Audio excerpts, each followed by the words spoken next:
Test 1, 2.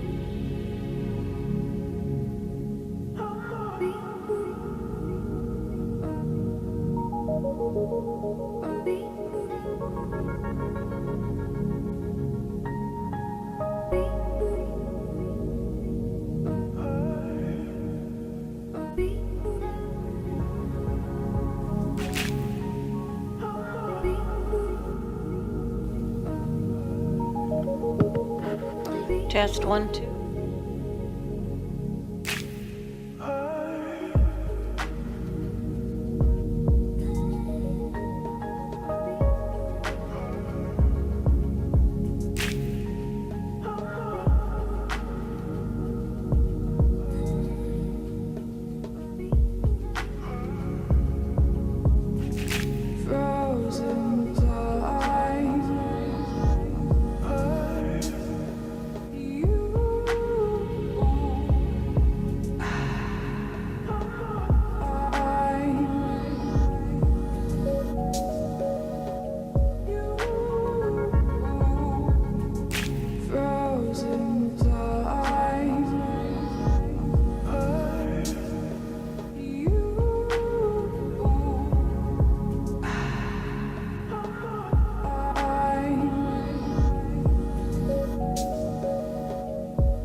The number of people we are able to see in the boardroom is limited, but there are hopefully members of the public later. We are also streaming this meeting live on the district's YouTube channel. The time is now 6 o'clock p.m.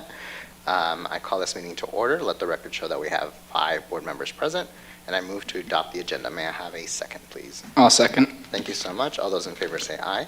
Aye. Aye. Any opposed?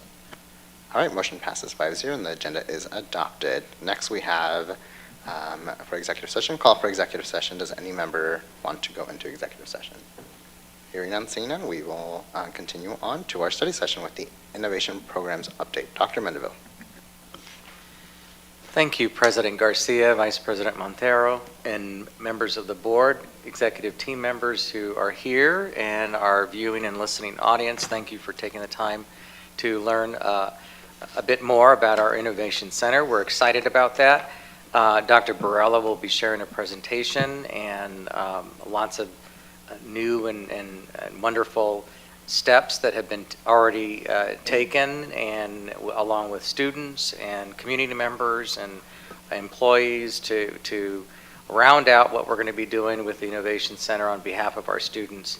And so this is an update to provide our community and to the board what has been accomplished thus far. And so I'll pass it on to you, Dr. Barella. We appreciate your time, and we're looking forward to the presentation. Great. Thank you so much, Dr. Mendeville. And first, I'd like to start saying good evening, President Garcia, Vice President Montero, and members of the board, Superintendent Mendeville, and the executive team. I really want to thank you for giving me this opportunity to share the progress that we have made thus far in the Innovation Center. If I can direct your attention to, you might have the PowerPoint in front of you or on the screen. Underneath Innovation Center, you will see a statement under there. And that statement, I will unpack it as we go through the presentation, how we came up with that statement to, if you will, describe briefly what the Innovation Center is going to be. And it came about with many internal and external stakeholder input.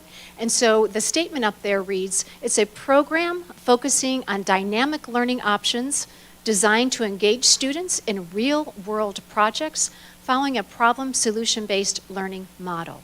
And like I shared, I will unpack that as we go through the presentation. I also would like to start with a quick quote that really made me really think about our Innovation Center. And it's from an educator, Phil Schletke, and he has written books. And he also, for the last 30 years, is really focused on transforming education and how we teach students in the classroom. He starts with classes, and then he goes to schools and districts to change how we work with students in the way of giving them choice. And so his quote here states, "School is not about transmitting information. Kids can get any information they want.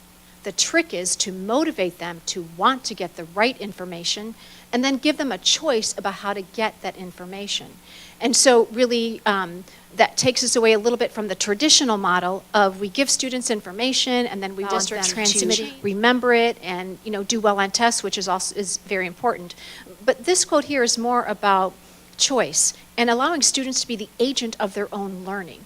And when we all have choices in front of us and we select something, we are more engaged with that and we own that choice. And many times it motivates us to do extremely well and rise above what anybody's expectations are. So when I saw this quote, I thought, wow, it is about motivation and choice. And that's what we want to do in schools and programs to help students really embrace their own learning and not just sit and wait for people to tell them what they need to know. Tonight, I'm going to have 3 areas, and that's the foundational work, so I'll unpack everything that we've done. Then I will share with you our next steps, and then we'll have time for questions and answers.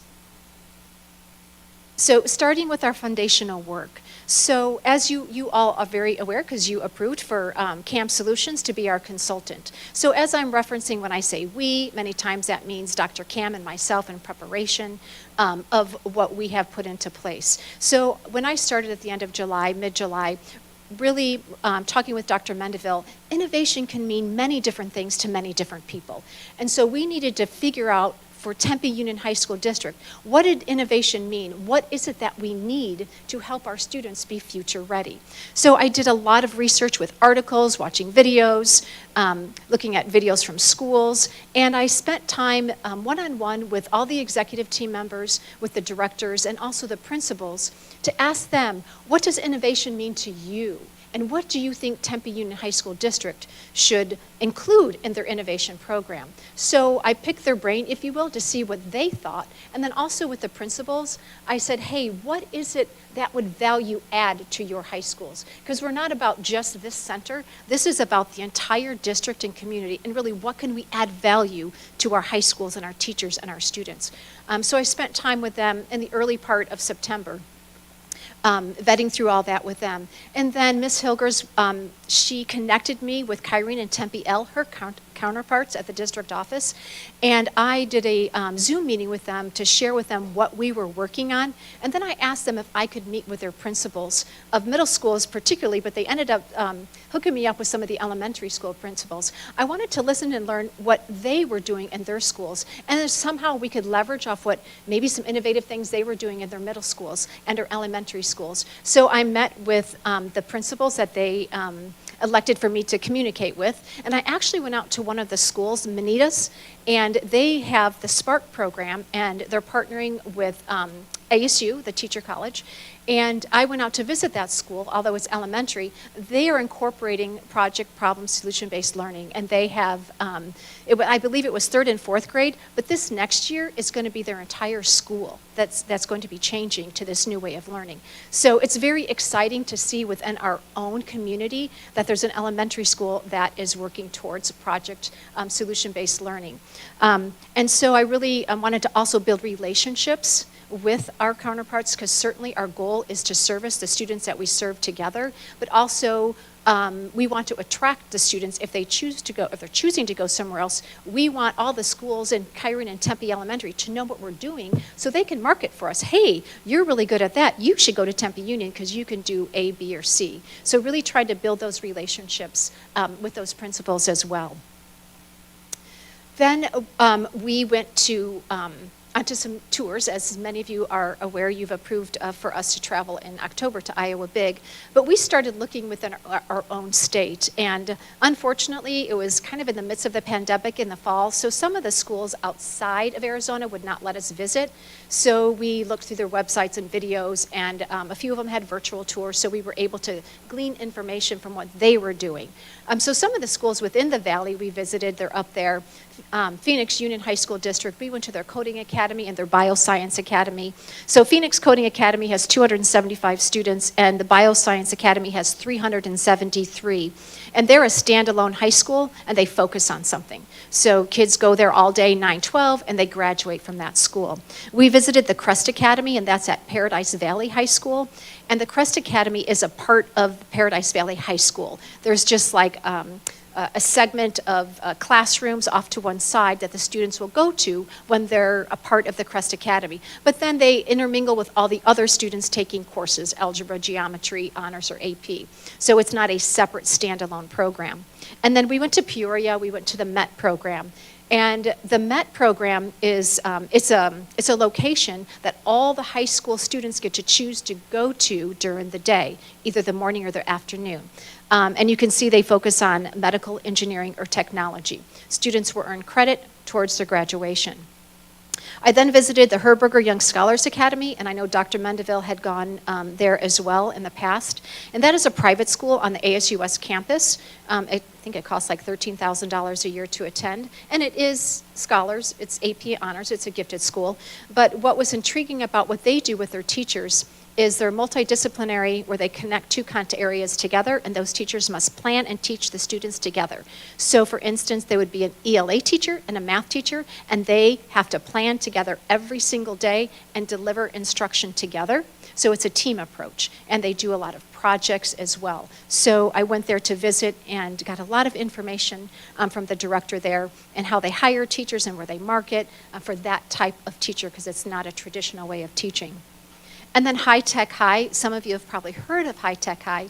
Any research that I did, High Tech High came up. They're in California, and they started out as a high school, 9-12, and it was all problem-based solution learning. They have since expanded to elementary and middle school.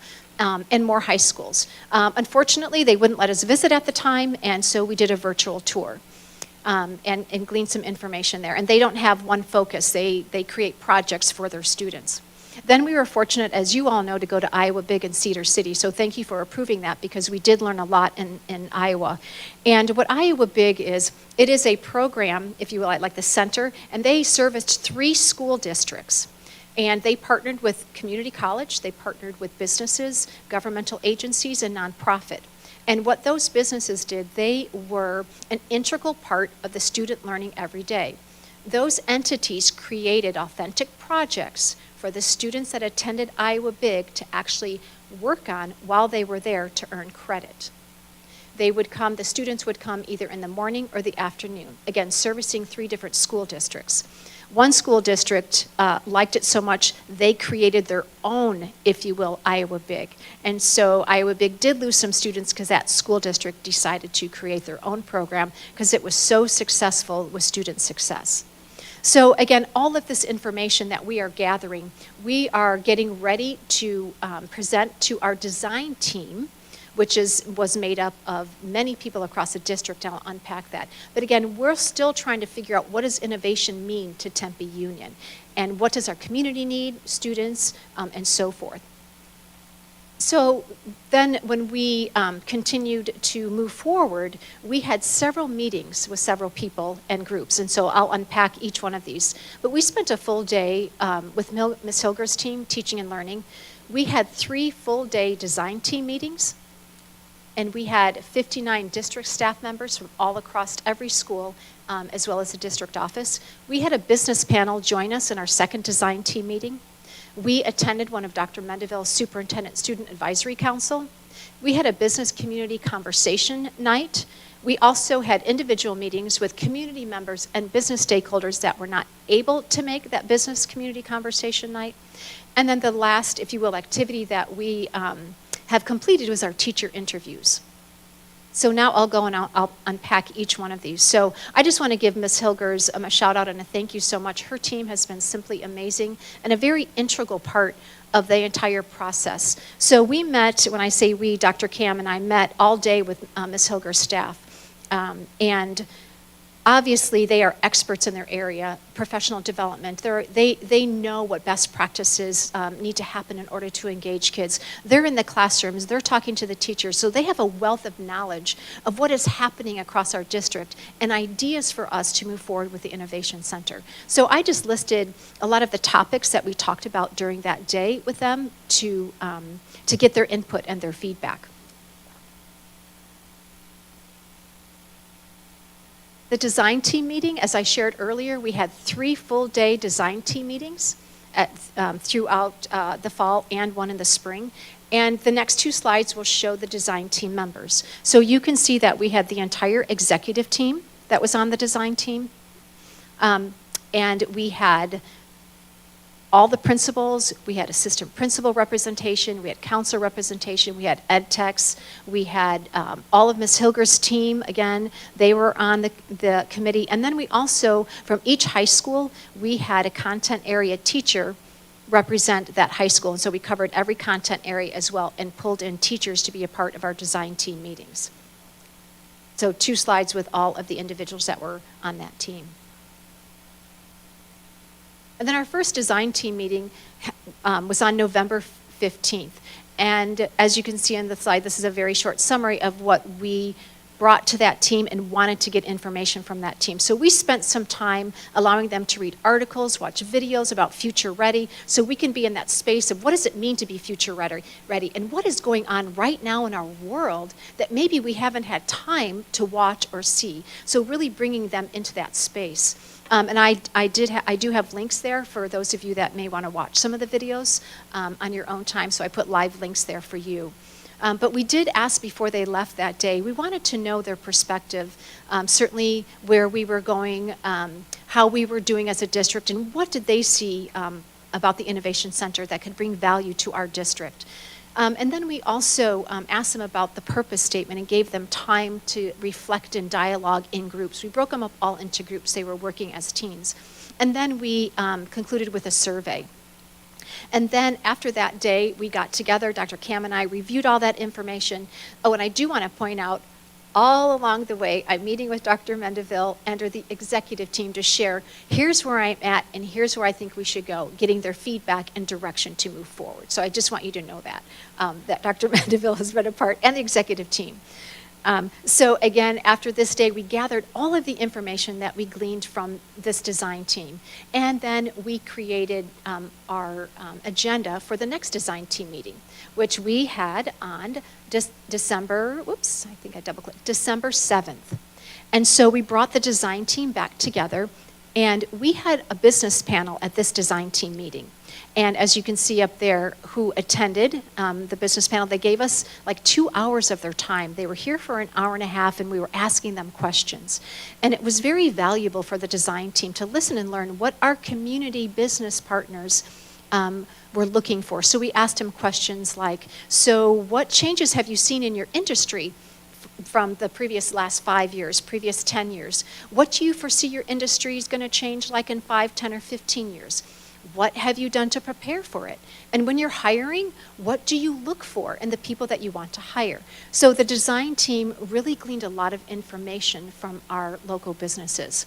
And then we ended the day asking our design team members to give us information about each one of these topic areas. We wanted their input on designing a problem or solution-based project. Like, what did they think needed to be in that, so it would be an authentic, real project, and always staying true to standards. Like, standards is like, I have not said that yet, but standards, that's not an option. Like, all standards will be mastered in whatever course the student takes at the Innovation Center.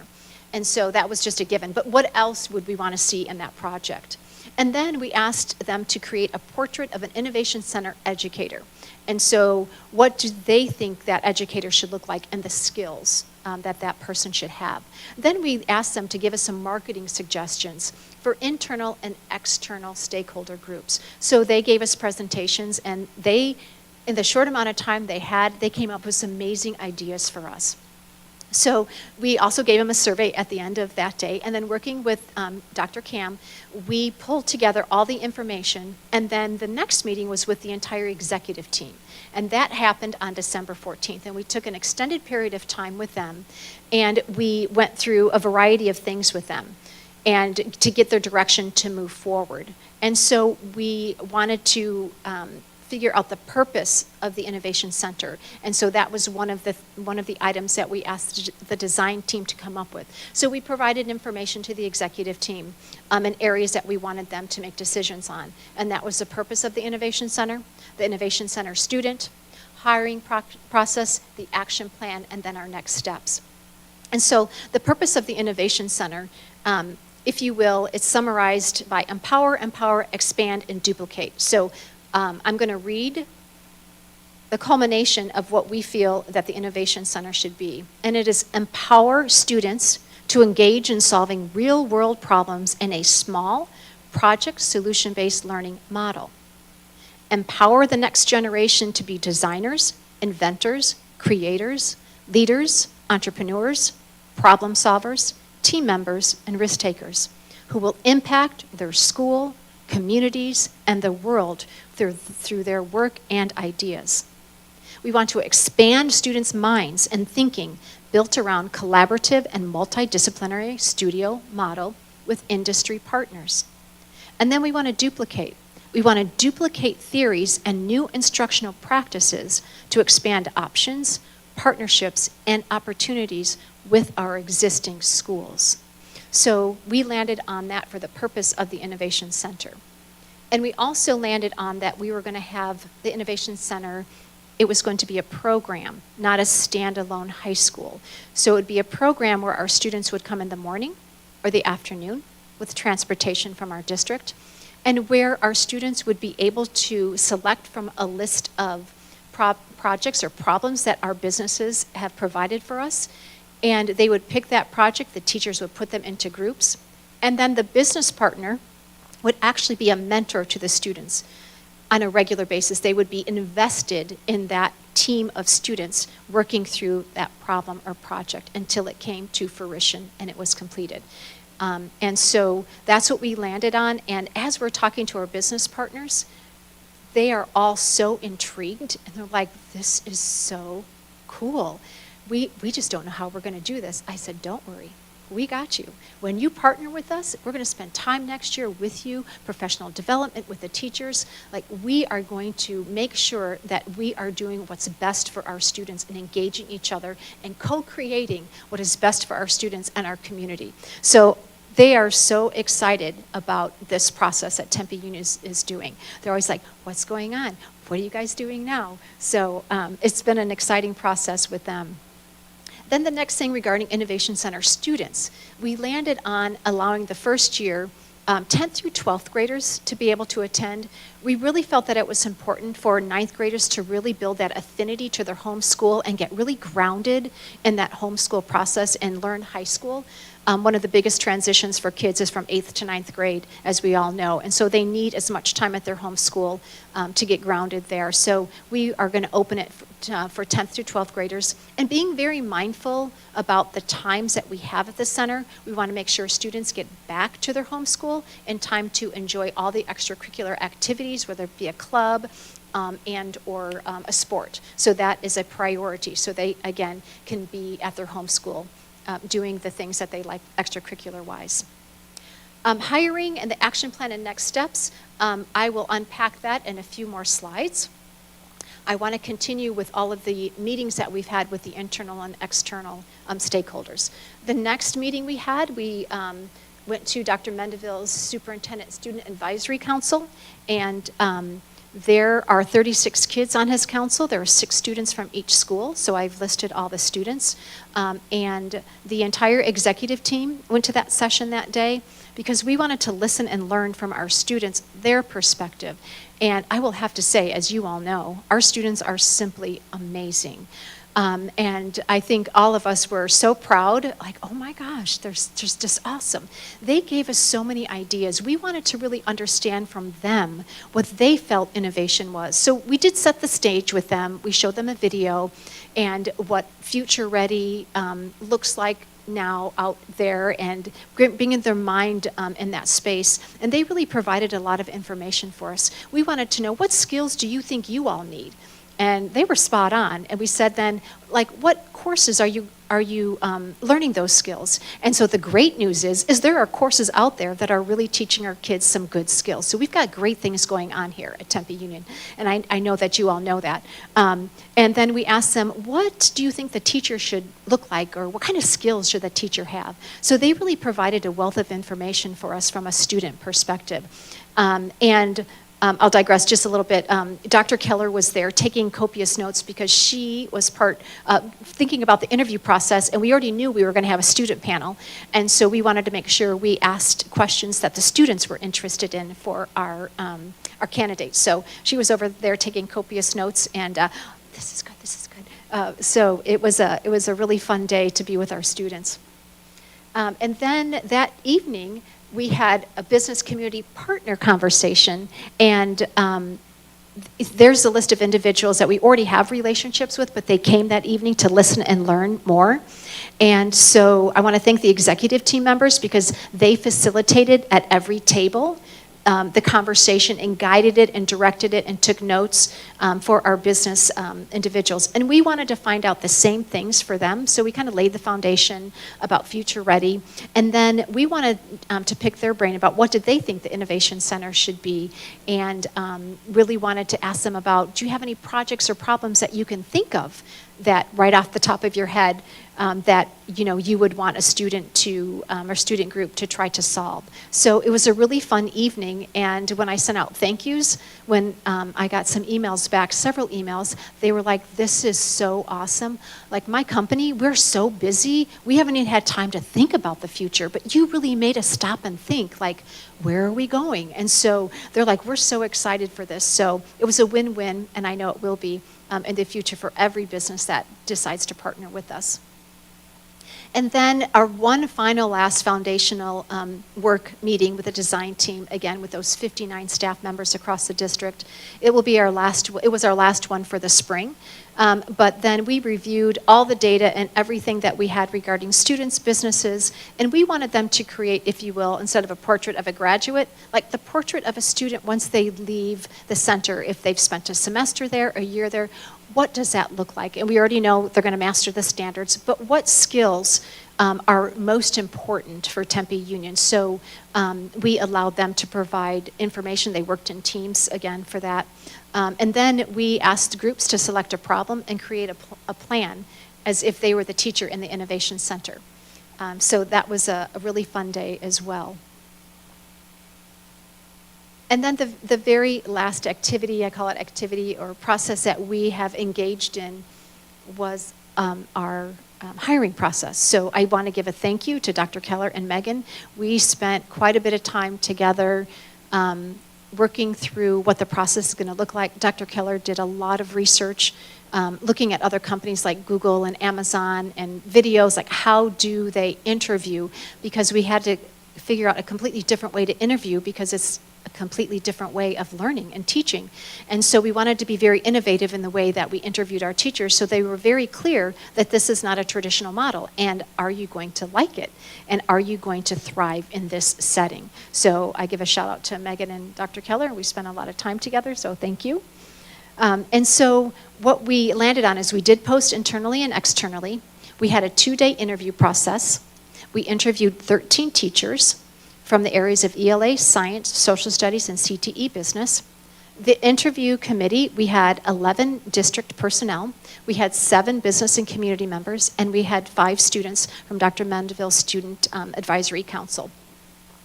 So it was a 2-day interview process. So I'm going to break that down for you a little bit. So we had them all come in at the same time. And we had a meet and greet in the morning, and we kind of laid the foundation of all the meetings that I've just shared with you, kind of what we've come up with as the groundwork.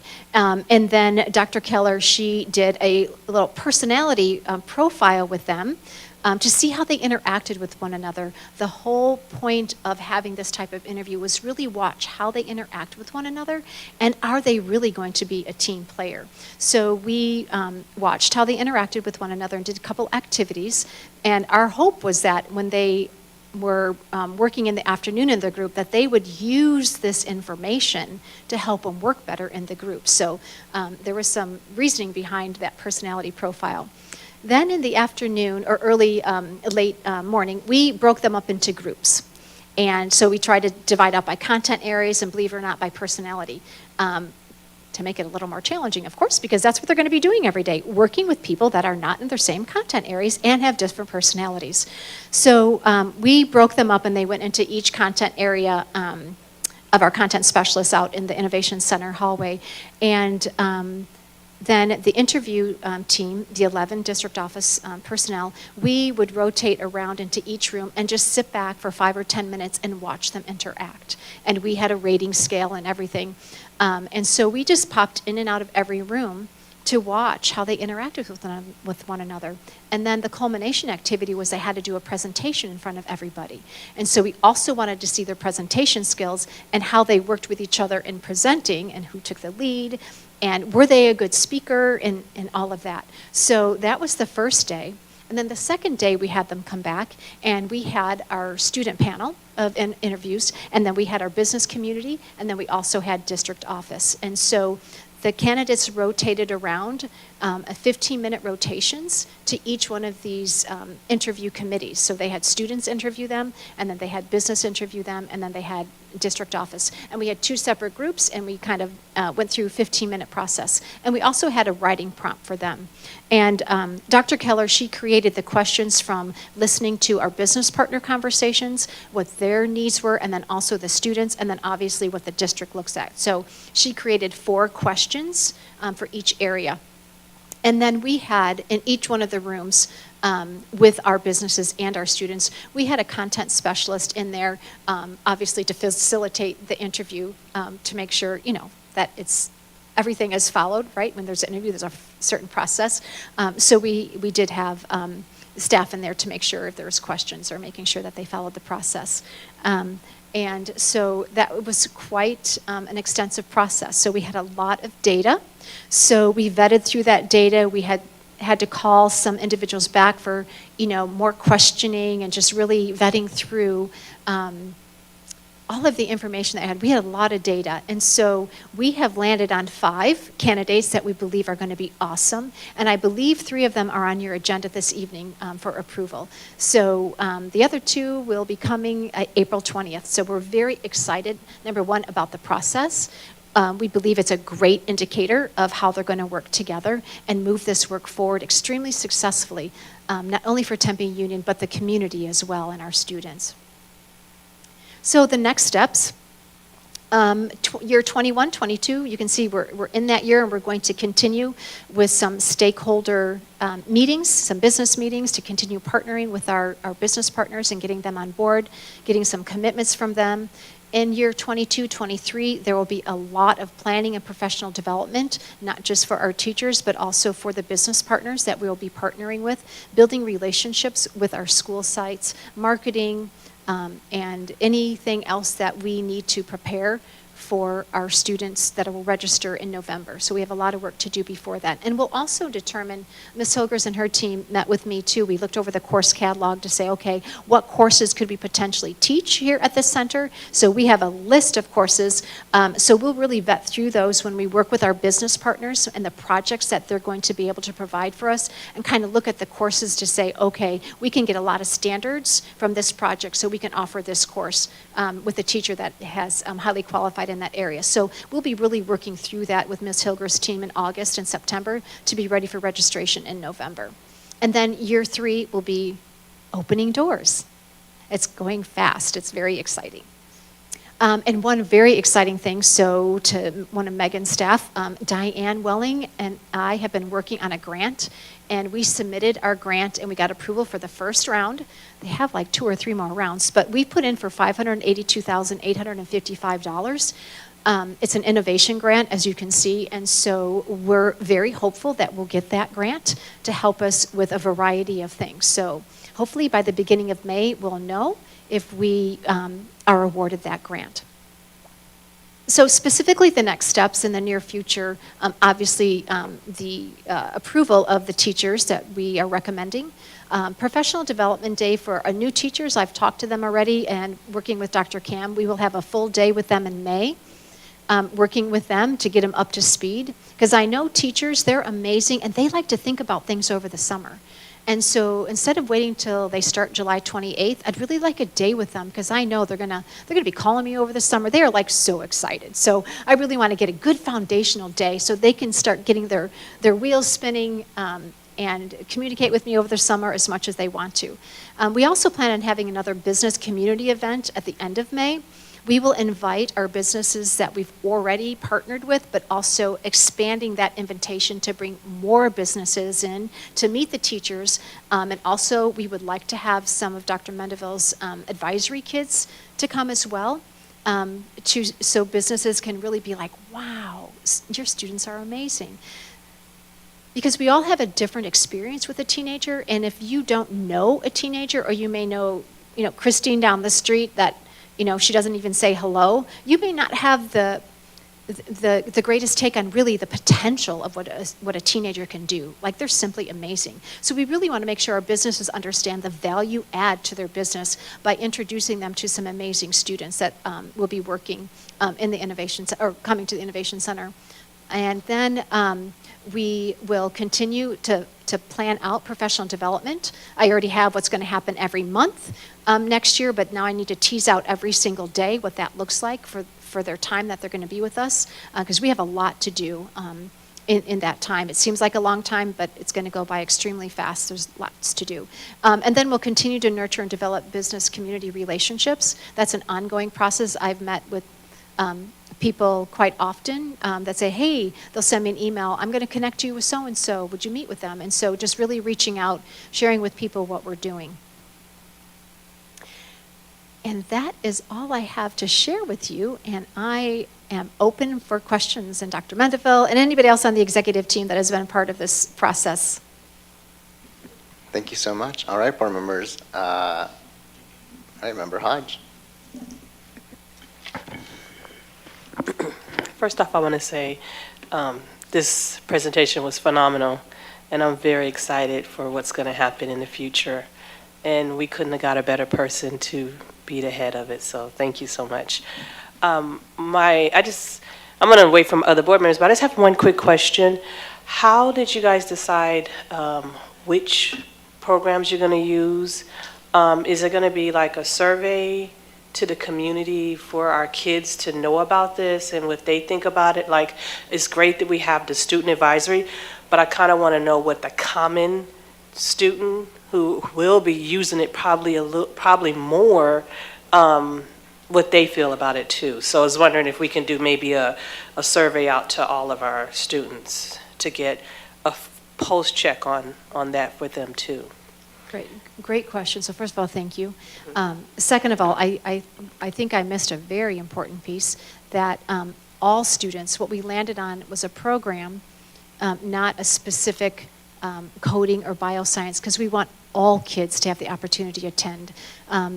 Your kids on a 504, your AP, your honor, general, or just your student that's bored and they're earning a D, but really their potential is out of this world, and kids on a 504. So when you get specific like coding, then you're really limiting the students, because coding, you have to have pretty strong math, and so right there, you're going to eliminate some students. So we didn't want to eliminate students.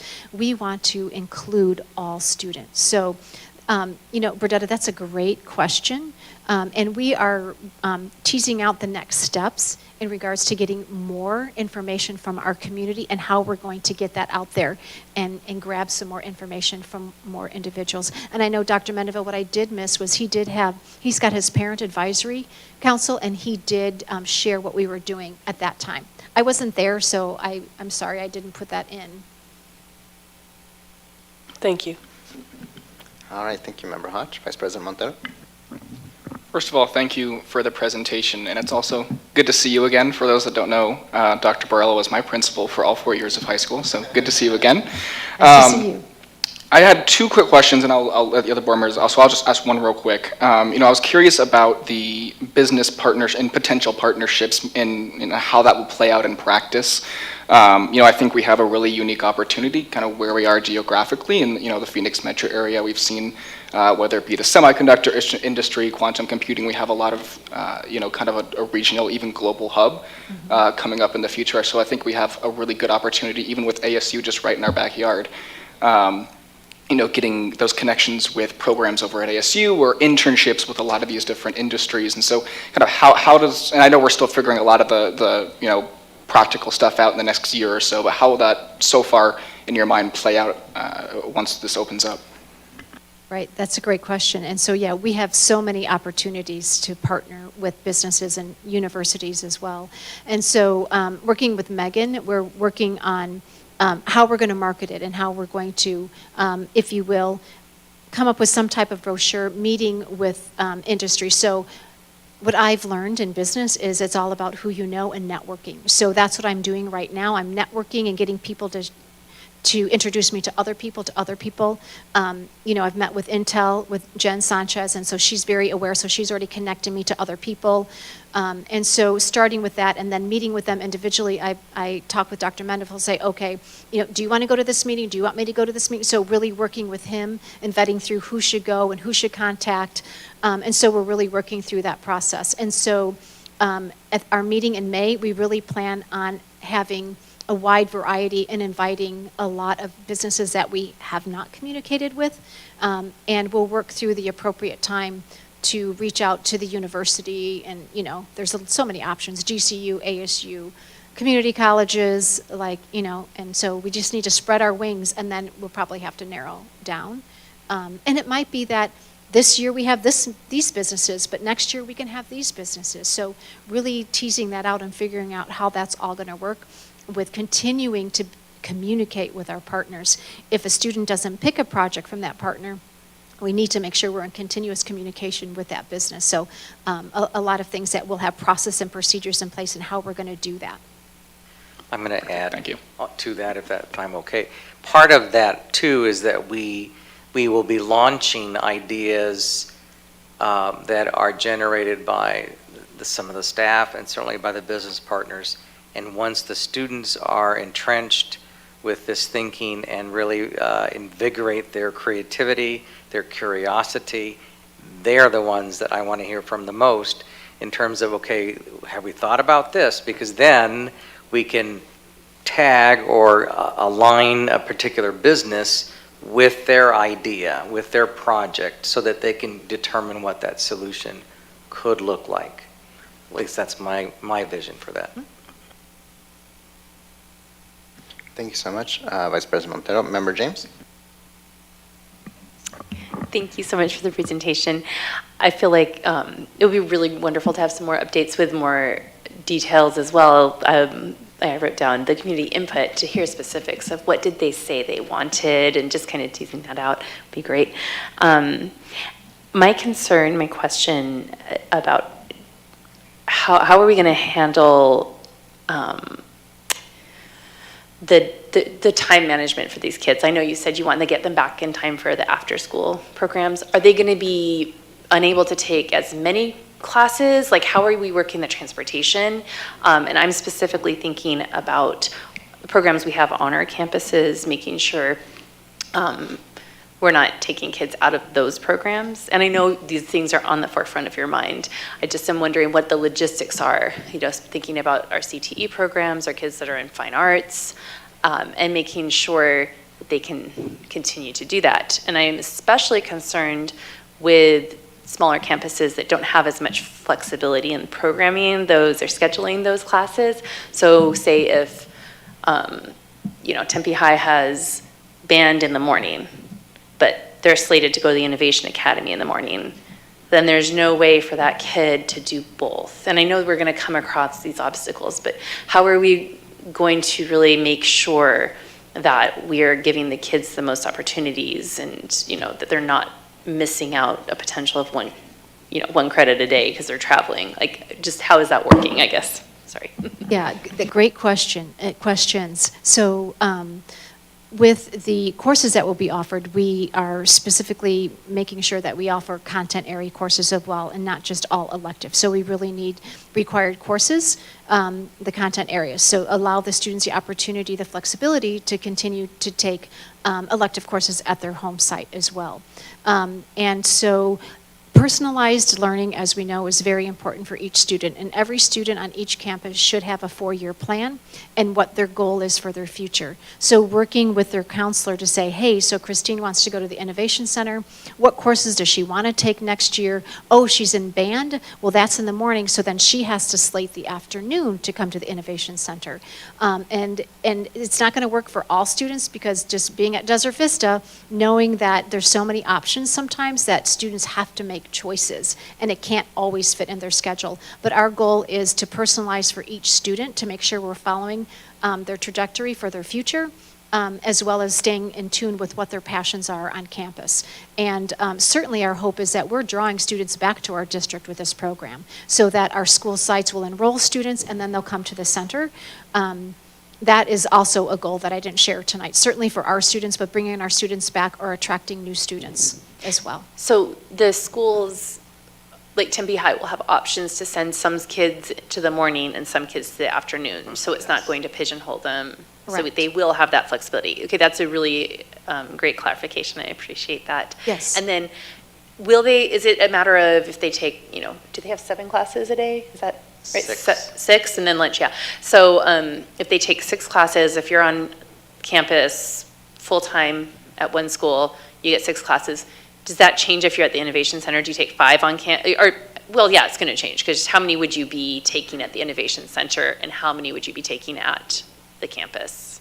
Right. So this might change, but as of right now, having students work for 2.5 hours, they can earn 1.5 credits per semester. So they could potentially get 3 credits here and 3 credits at their home school.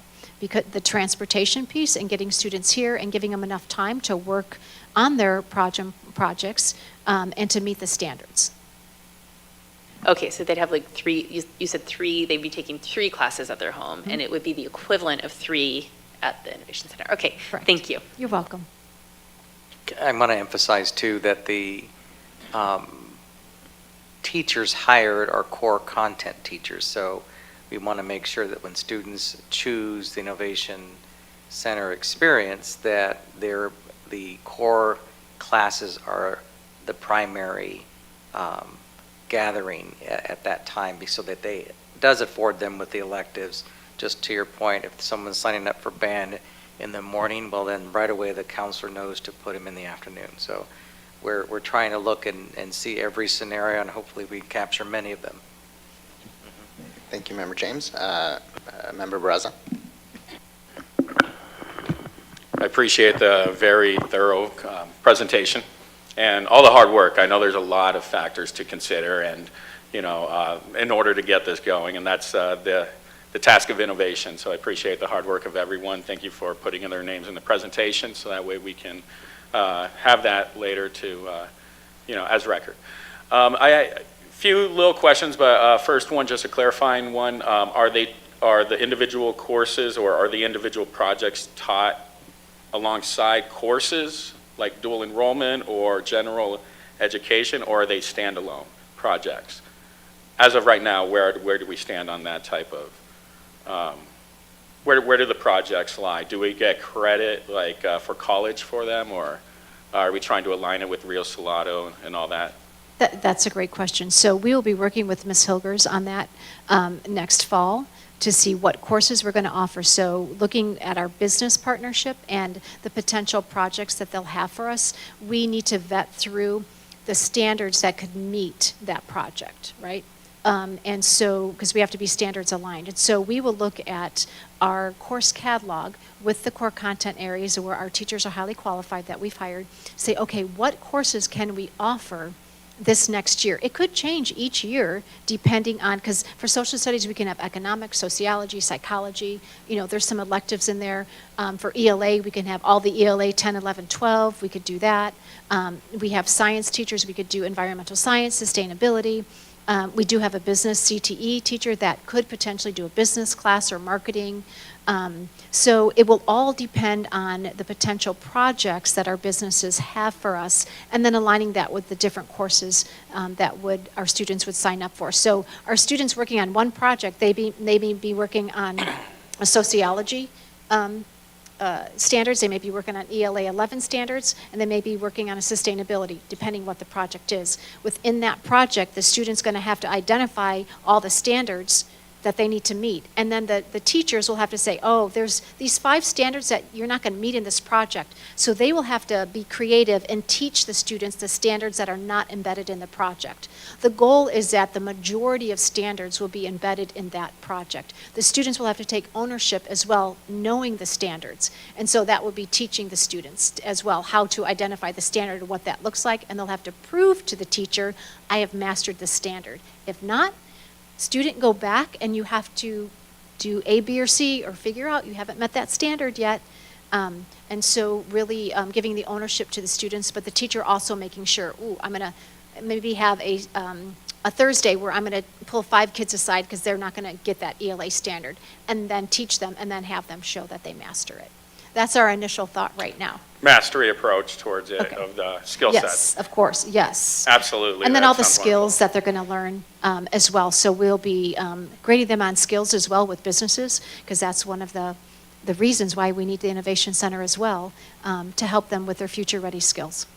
Wonderful. What I want to see ultimately too is that it's available for, again, like you mentioned, all students. And so when I think about that, I look at struggling students and whether they meet the standards for certain courses that are considered dual enrollment, or if that's a factor as a prerequisite. Some of those projects are going to be tedious and math heavy, biology heavy, all those different aspects. So I also want to look at it as a way like, can we have the freshmen, that maybe don't have obviously the prerequisites to get to that course, but also have a role to be able to take on those projects, to be able to take it on as a, I'd say like a supplementary aid, to what they're learning. So if, for example, let's take the robotic stuff. I'm working my way up, and obviously I'm hoping to get college credit by my sophomore or junior year, but I want to attend my freshman year at the Innovation Academy.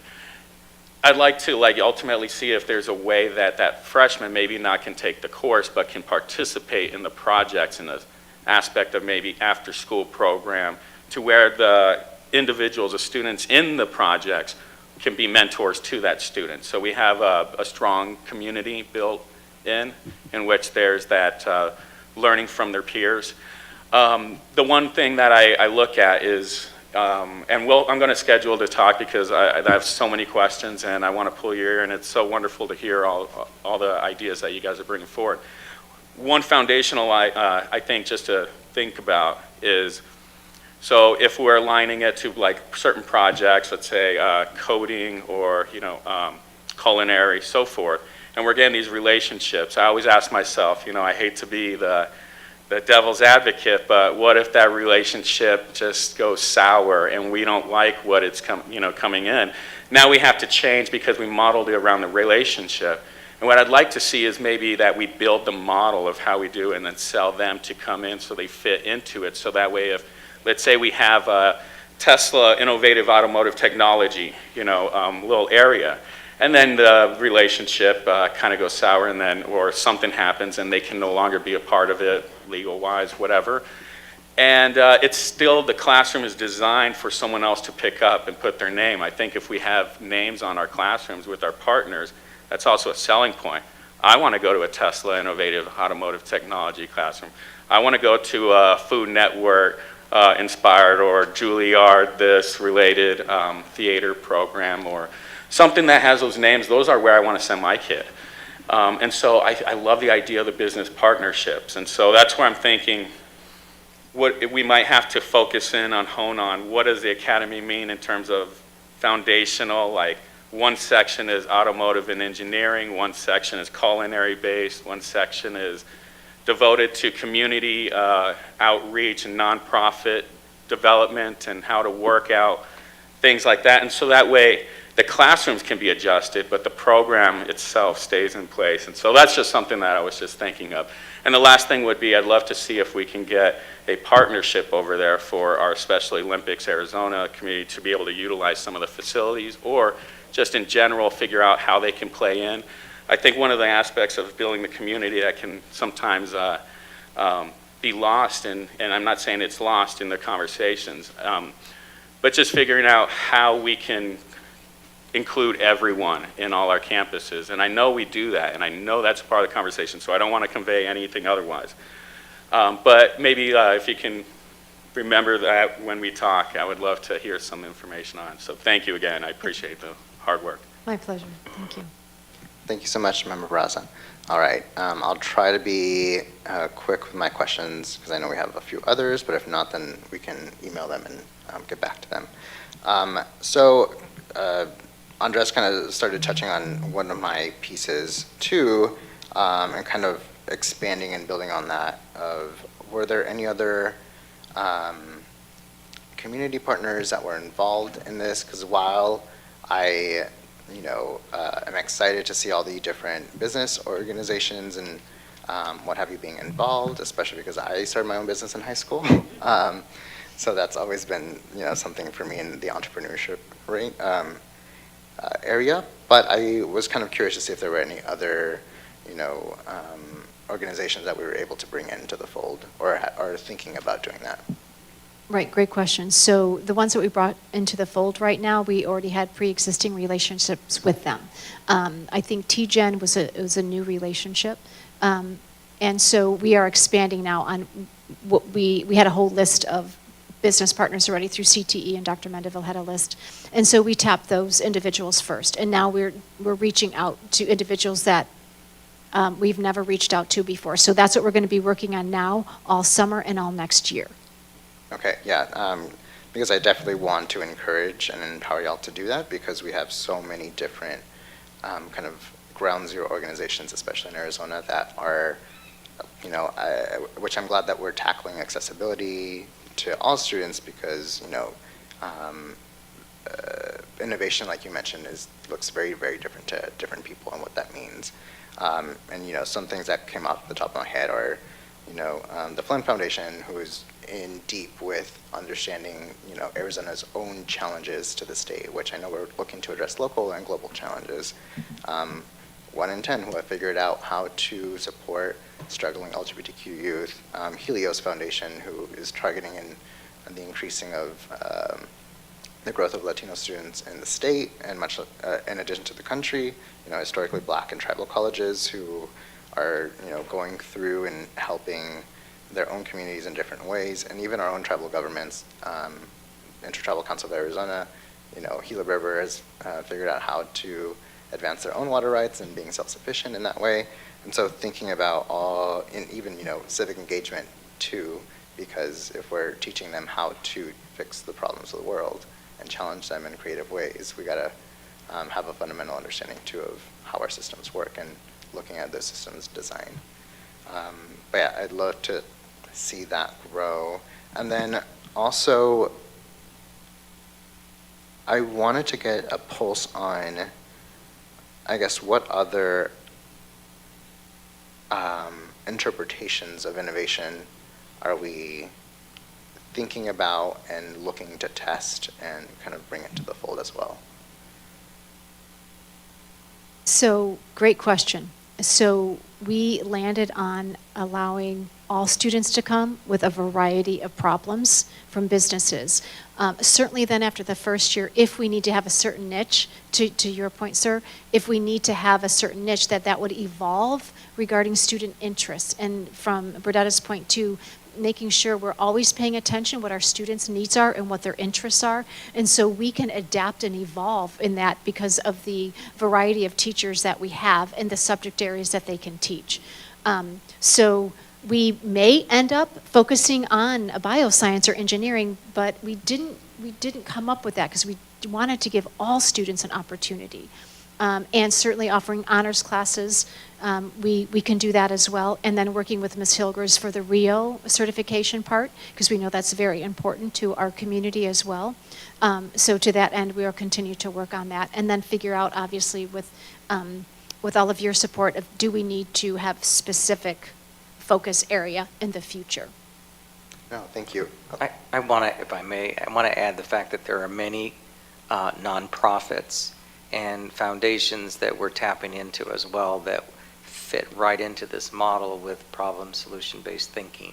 And so I think that's really important because we would love to be used in that manner by a nonprofit to help better a particular situation that will impact our community or our environment or whatever it may be. But I just wanted to point that out. No, yeah, I appreciate that. And and the reason I asked that is primarily because I don't want us to default into a business-centered and focused aspect. Mm-hmm. And the reason I say that is, my day job, I work with unaccompanied minors, and innovation to me looks like we start treating children like they are children and not detaining them in harsh conditions, right? So how do we fix that? How do we address it and make sure that we allow children to be children, right? Also, in law school, they never taught us trauma-informed lawyering. All of our kids that we work with have some level of trauma, have level of ACEs involved. And it wasn't until I got to work at Florence that we started training our own staff, not only our social workers, our legal assistants, our attorneys, everyone involved in the team, trauma-informed lawyering. Because we don't want to compound their trauma, but we also don't want to get secondhand trauma, right? And so expanding the idea of the default of, yes, technology, STEAM, and STEM, but going further, especially if we're going to be looking at, how are we addressing the world's complex issues, but also locally here.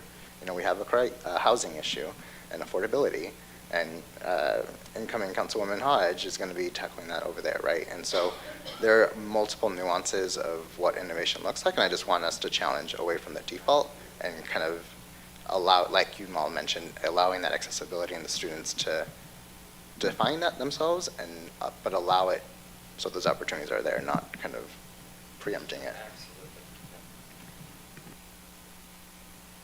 All right. Did you have anything else, Dr. Bernard? Okay. Well, it looks like we're out of time.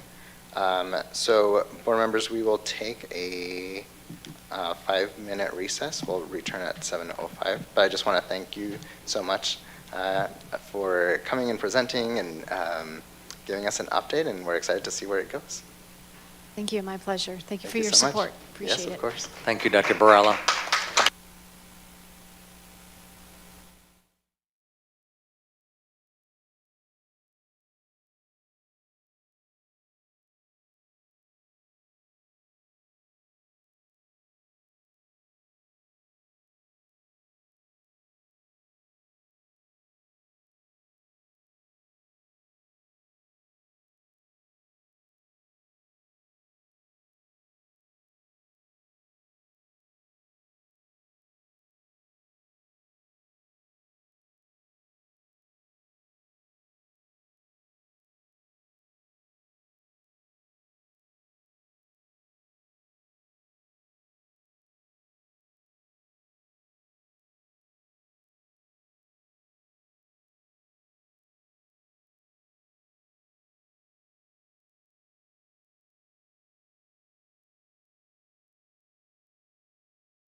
All right, welcome everyone. Convening this meeting, the time is now 7:05. We will continue with the presentation of colors, followed by the Pledge of Allegiance with a moment of silence, and then a loud acknowledgement by Kim Helgers. Now if we can please stand for the presentation of colors.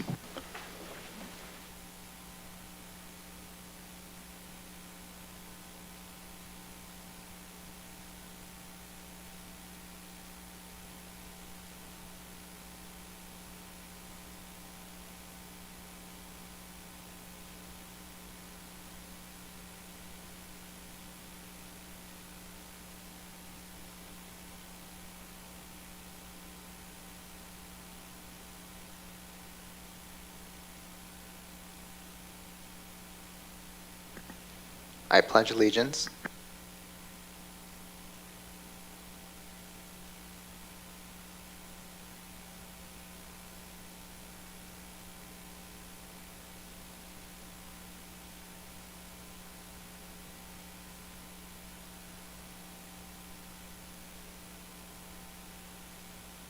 Thank you.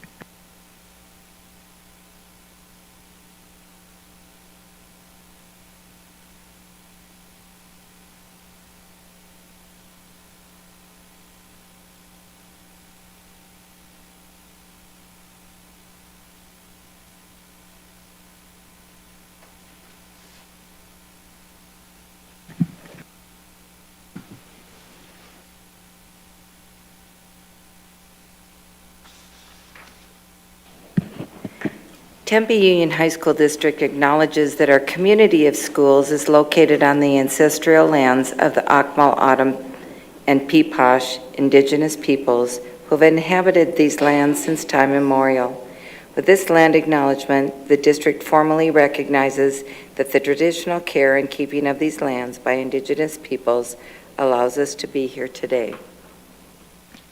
Thank you so much, Ms. Helgers. I also want to take a moment to recognize and thank our JROTC cadets for coming tonight, Vera Brewer, Taylor Wright, Ian Stark, and Jacob Yang. So thank you so much for presenting the colors. All right, next we will move to the report from the superintendent, Dr. Mendeville.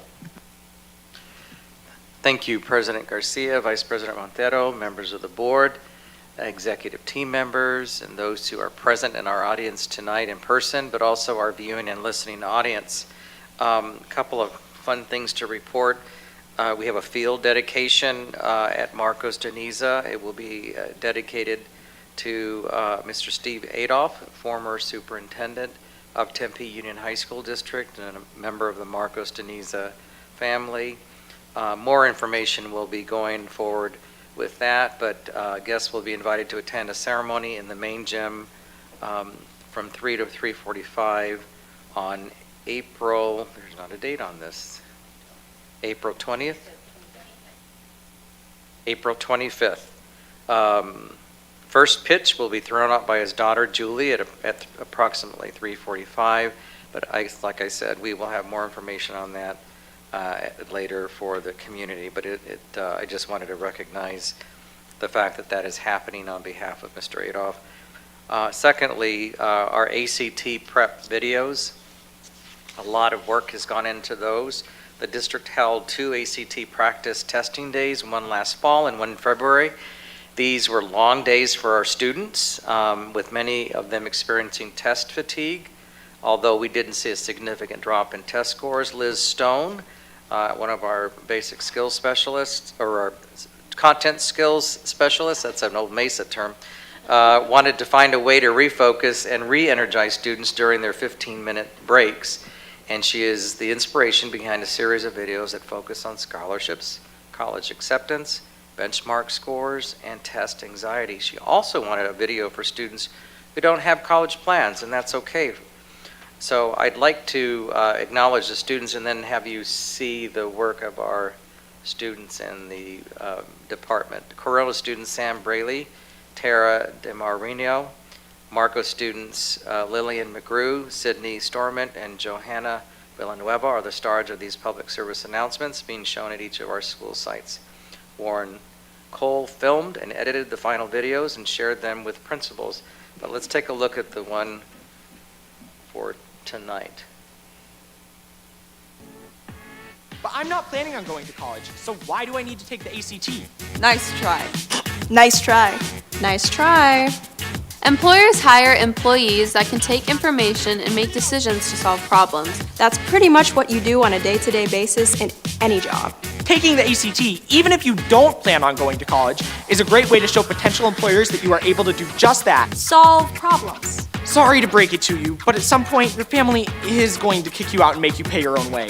So why not put yourself in the best hiring situation possible? You're going to have to get a job. Seriously, you really are. No, like seriously. You really are. I mean it. I mean it.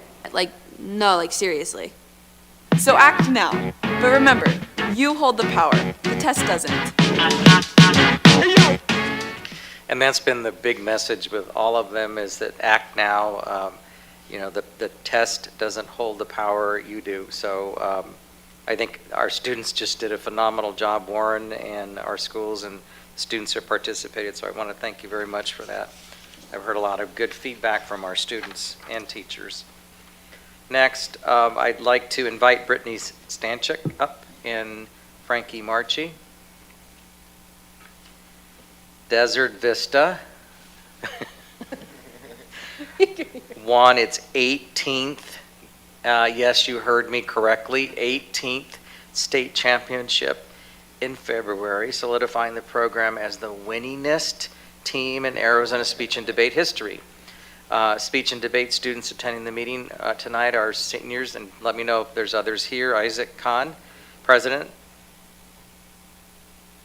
Sita Sudadkar, did I get it right? Okay, I apologize if I didn't. Vice President, and Jeremy Elwell, President of Speech. Each speech and debate competition event features a different form of public speaking and requires a unique skill set. Speech events can require extensive knowledge of current events, or they can be dramatic or humorous. Those participating in debate must thoroughly understand both sides of an issue in order to effectively convince a judge that their side is more valid. I'm going to ask that you take it from here because you know a lot more about this than I do. Right, I Brittany? know that. Below that, it talks about our placing students, and there are quite a few. Yes. I do appreciate you all inviting us here. It's excellent that we do have this time in the sun, not so for me, but any time that I can acknowledge the brilliance of my students, both who you see behind me. I have 2 new members, 2 freshmen over there, and plenty of kids who I know if I invited them would be here.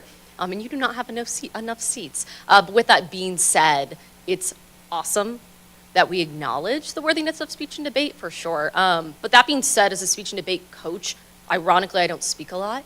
And I think that's important. It's something I tell to my kids too, that what they do matters so much more than what they say. So with that, I thank you for us being here. With that being said, I am stepping back at the end of this year. So I want to thank everything that you have done for us and the support that you have given us in our program in the time that we've been here. And regardless of what happens next, the kids are on to number 19, and that is a fact. Thank you, Brittany. I know others on the board would like to add some additional comments, which are noteworthy. Yes, I know Vice President Montero, one of your own. Yes. First of all, I want to congratulate you for your 18th state championship. I had the pleasure of being a part of 3 of those during my time on the team. I joined in 2016. And I really want to stress the value that this team has on so many students, just giving them not just a community to belong to, but to teach them the skills, in everyday life, in classes, and whatever is next for them after, whatever their post-secondary endeavors are. And that definitely comes with what you have given as the head coach for each of our students. We talk a lot up here, especially in the context of mental health and social emotional wellness, about giving your students those extracurricular activities and a place to belong. And that team was that for me throughout my high school experience. I would not be up here without you and everything that team has given me. And I know, about to make me cry. While you're stepping back, and it has been a very difficult few years, I can't stress enough what you have done for me. I would not be up here without you. And I really, really, really want to stress, the importance that you, and a special place that you have in my heart. And I know in this district, you have done so much, not just for Desert Vista, but for this district and for speech and debate across Arizona, for every student that participates in this activity. I can't stress enough what you have done, and I know sometimes it's hard to see that and to feel undervalued sometimes, but I'm so glad that you were able to make it tonight so we can truly show you how much that we as a district and as a board appreciate you. Thank you so much, Vice President Montero. Member Braza. I hope he really conveyed, the impact you all made, because it's super important, and it really does shine because it shows that these are lifelong relationships. Everyone can look back to that person that, was really like rooting them on during that period. So, just keep taking that spark with you. And I just want to say that I think it speaks testament to 18. That's incredible. That's incredible. So it speaks to, high volumes to the tradition at Desert Vista and the speech and debate team, and that you guys are part of a really, really cool history that has been started long before Jesus, since some of you guys were born, right? So, hats off to you, all of you guys, and the legacy you guys established, for that school district and the community. We're incredibly proud, and I'm looking forward to next year. I do have just a quick question. What is a difficult question posed to you, or, that you guys have had recently?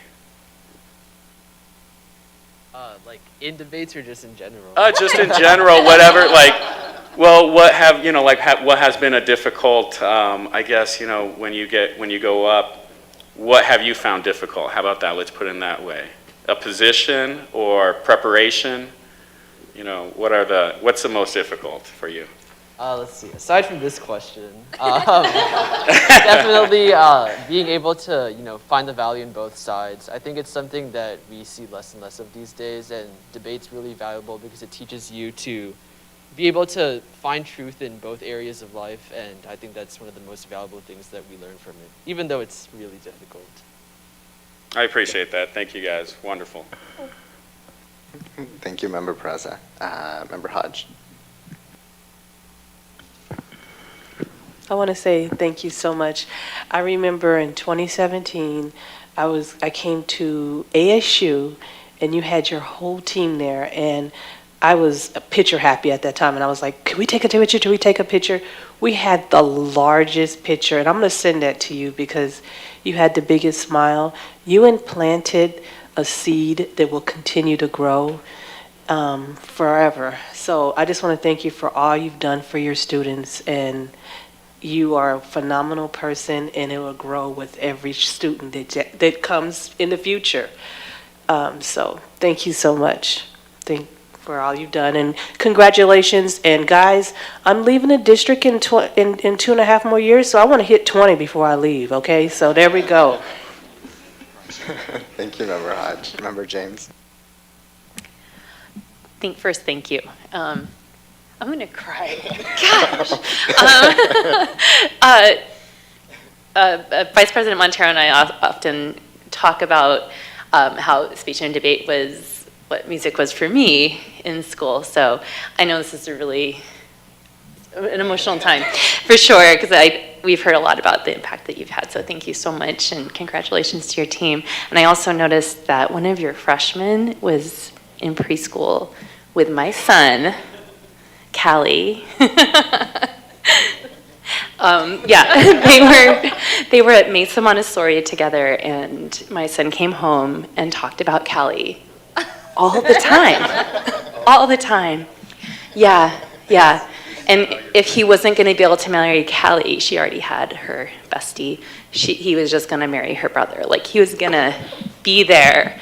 So it's so fun to see you, Callie. Congratulations. And I just actually spoke with her mom about what an impact speech and debate has had in her life already as a freshman. And I just think it's so amazing to see all what these students are capable of. And thank you for bringing that out in them, because that takes so much work.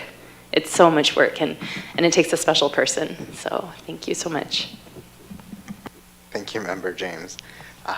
It's similar to Member James. We've gotten to learn a lot about you and the program and students, and obviously Vice President Montero's personal experience. And similar to Member James, I've had my fine arts folks that have impacted my life, and it's clear that you've had a wide, far-reaching impact that clearly has developed and grown into various different things, including, Vice President Montero being here and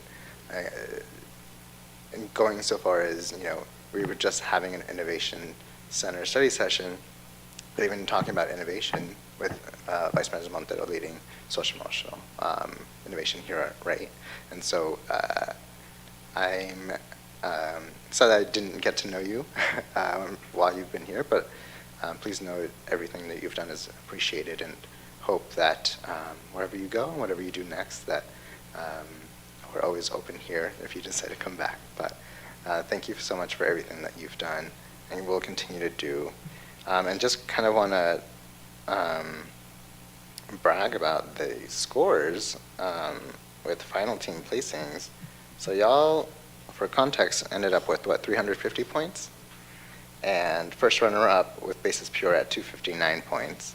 So I'm not too familiar, but that's with, the big margin. Yeah.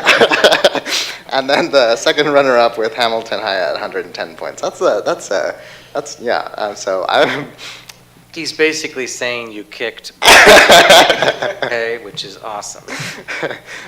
Phenomenal. And so I'm just excited to see that tradition continue. And congratulations. And is there anything else that you'd like to add, Dr. Mendeville? Only that, we've talked on the phone, and I want you to know how much I appreciate all you've done for our students over the years. I mean that sincerely, and the impact you've had is resounding, and so you will always have a place at Tempe High, Marcos, but in Tempe Union High School District, and so you know that, okay? All right. Thank you. Yeah. All right. Does that end your report, Dr. Mendeville? Yes, that concludes my report. Okay. Thank you so much. Where are we? Okay. Public comment, that's right. Dr. Mendeville, do we have any public comment? Yes, we do. I'd like to invite Calliope Bernhardt? Is that? Okay. So she said nope. Okay. And then,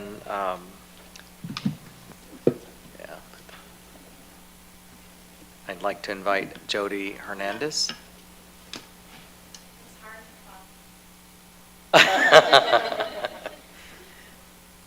Good evening, Dr. Mendeville, President Garcia, board members, executive team.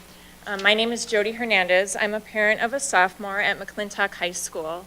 George has Down syndrome and is in a self-contained life skills class. This year, he had the privilege of being a scorekeeper for the JV basketball team. A highlight was a game where the JV had a 20-point lead. My son was able to play in the game for the last few minutes and scored. I saw typical kids change from being a little afraid of him to becoming his biggest fans. Thank you to the coaches, Mr. Whitaker and Mr. Huffine, for this experience. However, this has also created a new problem. George keeps asking when he can go in another game. Now we know those 20-point leads are hard to come by, so I'm here tonight to urge the district to expand athletic opportunities by bringing in the Special Olympics Unified Program. I've advocated for this since December, other families since 2016. When I ask for progress from Special Olympics, they say ask the district. When I ask athletics, they say it's doable, but special ed is in charge. Special ed has shared no new updates since the last meeting in February. So what is the holdup? These are the reasons given and some possible workarounds. The first one is no one wants to coach. I'm not an HR expert, but I do go to the district website and I see coaching positions advertised all the time, but I've never seen a unified position posted. The next reason is this is a very difficult and complex problem. Unified already exists in neighboring districts and at our feeder school, Connolly. There are online step-by-step guides. Families have suggested conducting a needs survey since December.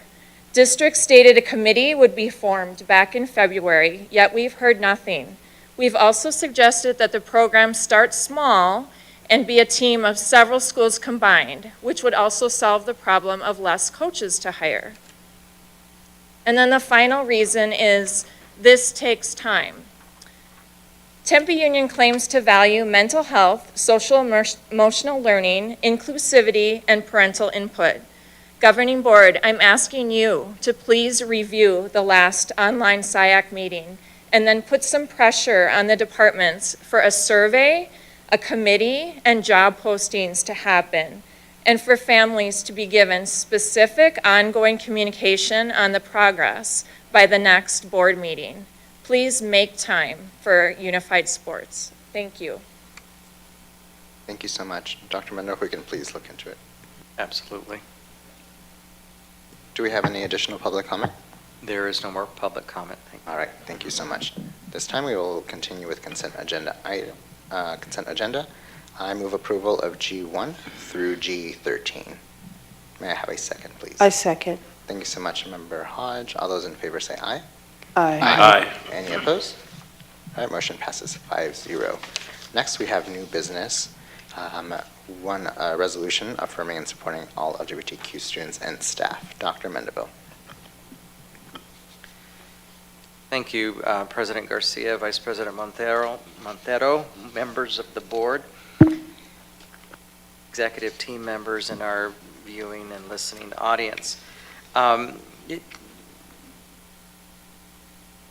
This resolution, the administration brings forward in collaboration and with full support of this governing board, that we acknowledge and stand firm in the support of all LGBTQ plus students and staff. And in light of the recent actions at our state legislature, and particularly with that being approved by our governor, it's only natural and the right thing to do to declare our support and affirm our support very clearly to the community, to our teachers and staff, for our LGBTQ plus students and staff. So I'm going to go ahead and read the resolution because I think it needs to be read out loud. Whereas the Governing Board of Tempe Union High School District number 213 and the Tempe Union High School District number 213, collectively Tempe Union is committed to a learning environment that is physically, socially, and emotionally safe for all students. And whereas Tempe Union is committed to increasing visibility and raising awareness to foster a welcoming and inclusive climate where LGBTQ plus students, families, and staff can live their authentic lives and be treated with dignity and respect. And whereas Tempe Union is committed to honoring, valuing, and affirming our transgender, non-binary, and all LGBTQ plus students, staff, and families through our policies, practices, and curriculum. Whereas Tempe Union believes all students deserve to feel safe and welcome in their schools, to be known by their preferred name, gender identity, and story, and to see themselves represented in all aspects of school engagement. And whereas Arizona Governor Ducey signed SB 1165 and SB 1138 into law on March 30th of this year, 2022, in direct opposition of testimony and advocacy of LGBTQ plus youth directly impacted. And whereas Tempe Union believes it is a duty to support all students in being their authentic selves, succeeding and thriving in all aspects of their lives. Therefore, be it resolved that the Tempe Union High School District number 213 Governing Board, along with this administration, affirms, supports, and values the gender identities and gender expressions of all students, and will continue to further efforts in our schools to create a welcoming, safe, and inclusive learning environment for our transgender, non-binary, and all LGBTQ+ students. And therefore, be it further resolved that the Tempe Union High School District Number 213 supports human rights and equitable educational opportunities and practices for all LGBTQ+ students. And therefore, be it further resolved that the Tempe Union High School District Number 213 condemns any action that dehumanizes, marginalizes, or violates the rights of transgender, non-binary, and all LGBTQ+ students, including SB 1165 and SB 1138. And therefore, be it further resolved that the Tempe Union High School District Number 213 commits to adopting board policy that codifies and formalizes Tempe Union's commitment to safe, supportive, and inclusive learning environments for students and staff of all sexual orientations, gender identities, and gender expressions. Therefore, be it further resolved that the Tempe Union High School District Number 213 declares June as LGBTQ+ Pride Month and November as Transgender Awareness Month. And therefore, be it finally resolved that I, Superintendent, will hereby send a copy of this resolution to all Tempe Union High School District 213 staff within 72 hours of adoption, which I will be most grateful and glad to do. Adopted by the Governing Board of Tempe Union High School District Number 213 in the County of Maricopa, the 6th day of April, 2022.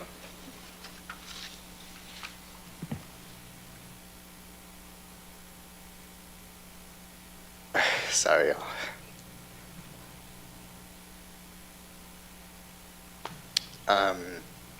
Well, first of all, thank you, Dr. Mendeville.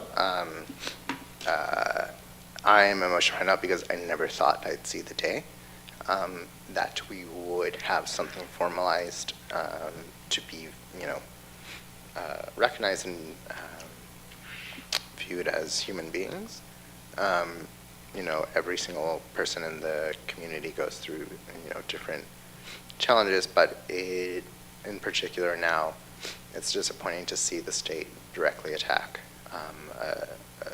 our community. And so I'm grateful to you and the executive team and our district for taking efforts to make sure everyone feels welcomed and supported and being their most authentic selves so they can succeed and thrive in their lives. Before I lose it, I'm going to pass it on to Vice President Montero and then Member Hodge. Thank you. I want to reaffirm what President Garcia said and also let the resolution speak for itself, but I also want to give a little bit of context to how we got here and want to especially thank Mr. Sean McDonald for all of the work and advocacy that he has done on this issue. This is something we've been talking about for months, and he's already started working with community partners and stakeholders across the district to get some policy recommended to us as the governing board. And so I'm looking forward to continuing to work with you because, as a student, part of the LGBTQ+ community, I never had anything like this when I was in high school. And this is about sending a strong message to our students that no matter what direction that this state goes in, that when you are in Tempe Union, you are valued, and that every student, no matter their background, will have the best possible educational experience in this district. And so I'm glad that we're taking a stance on that. We're sending a message to our staff, to our students, and to our community that we're here to serve every single student in this district, no matter their background. And so I thank you. I thank Dr. Mendeville for bringing this forward, and I'm looking forward to hopefully unanimous adoption. Thank you so much, Vice President Montero. I believe I said Member Hodge next, and then followed by Member Barraza, and then Member James. Okay. Thank you. As everyone else said, thank you to our district, that we have a district that stands firm in making sure that every student is represented. It is a sad day in this country that we have to do this. This is not just the state of Arizona. It's everywhere. an attack on one person is attack on everyone. So if anyone feels that this is not their issue, then you just look around, because if they can attack one thing, nothing is out of reach. So I'm glad that we have a district that can stand strong in this. That it's just sad. It's just a really sad day that we have to adopt a resolution to protect our students and our community. It shouldn't be like this. Thank you, Doug Ducey. We are glad you're leaving in December. Thank you, Member Hodge. Member Barraza. This is a wonderful piece of, this is a wonderful, art piece, historic art piece for our district. We've been echoing that it reaffirms that all our students matter. We had a similar one before I was on the board regarding DACA students, and ensuring that they felt that they can reach out to any administrator, any staff member, and know that they're going to get to be heard, loved, and treated equally, that they don't have to come to school in fear. You know, since I've been on the board, there's been, and before the board, we just have a history every once in a while of some type of bigotry sticking its neck out, spray painting something on our campuses, or a sporting event or something in which context is king, and you throw tortillas, or you wave a flag in a very negative context that does not convey community. And so it's fitting that this district has always been aware of those instances and immediately have been making sure that students and staff members feel valued when that happens, that we get in front of it and let them know that they feel valued. And that I love how the teachers take the time to take those moments and turn them into conversations with their students, because that relationship, that dynamic is just so nurturing, and that's where that mentorship, that help can really be resolved early on. So hats off to our staff members for always ensuring that those conversations have a place here. And since I've been on a board member, I don't want the community to think that this is the first time we're tackling this. Since I and President Garcia have been board members, this has been something that we've been writing into policies, and the district has been writing into policies and ensuring that the idea of a family dynamic is broad and inclusive and not singular and defined exclusively. Families read those brochures, families read those permission slips, and it may not make sense or be very, very profound to most people, but when you read it and you've been excluded and you see it there, it's so meaningful. You feel valued. And because in a world that just wants to kick you down for who you are, and what you're dealing with, and no matter where you come from, what religion, whether, what, anything, it's great to feel that value in the community that we have here. So hats off to everyone for continually writing and being aware of those issues and what we need to do to change the language in our policies. So I want to make sure that our community and staff know that this is part of an ongoing work to solidify that message. And it makes it so much better because it strengthens it into our policies. You can't remove our inclusiveness into our policy or in our school district without removing it first. So that is wonderful that we are so much stronger for all the work that you have all done. So hats off, and I'm very proud of this. That's all I have. Thank you so much, Member Barraza. Member James. Yes, this is a fantastic resolution, and I really appreciate the work that went into it and the intentions. And I think that, we talk about what we wanted to do for students, and I think if I was a parent or a student and I knew this resolution was here, this is where I want my kids to be. I want them to be in a place where I know that their peers are respected and honored. And so this is a really important day. Is this an appropriate time to ask to add something? Or like just a word? Yeah, okay. So on the 1, 2, 3, 4th, whereas Tempe Union believes all students, we have mentioned that it's also staff, so can we add that there? Staff there, I think, is an appropriate place to put staff. And then preferred name, gender identity, if we can add pronouns, because I know we are also dedicated to that. And as you were saying, the things that we have done in the past as well, I know we have made changes in Synergy to make our students, make sure their preferred pronouns and names and gender identities are accurate. So those are just two things I think could just clarify that, but thank you for all of your work, and this is a great day. Thank you so much, Member James. Before I wrap it up, Vice President Montero. Just wanted to quickly add that Tempe Elementary's governing board is meeting tonight, and they are adopting a very similar, same resolution for their district, so I want to give a shout out to them. We'll also engage the Kyrene governing board as well as their meeting next week, so that we as a tri-district will share a similar message. Thank you so much, Vice President Montero.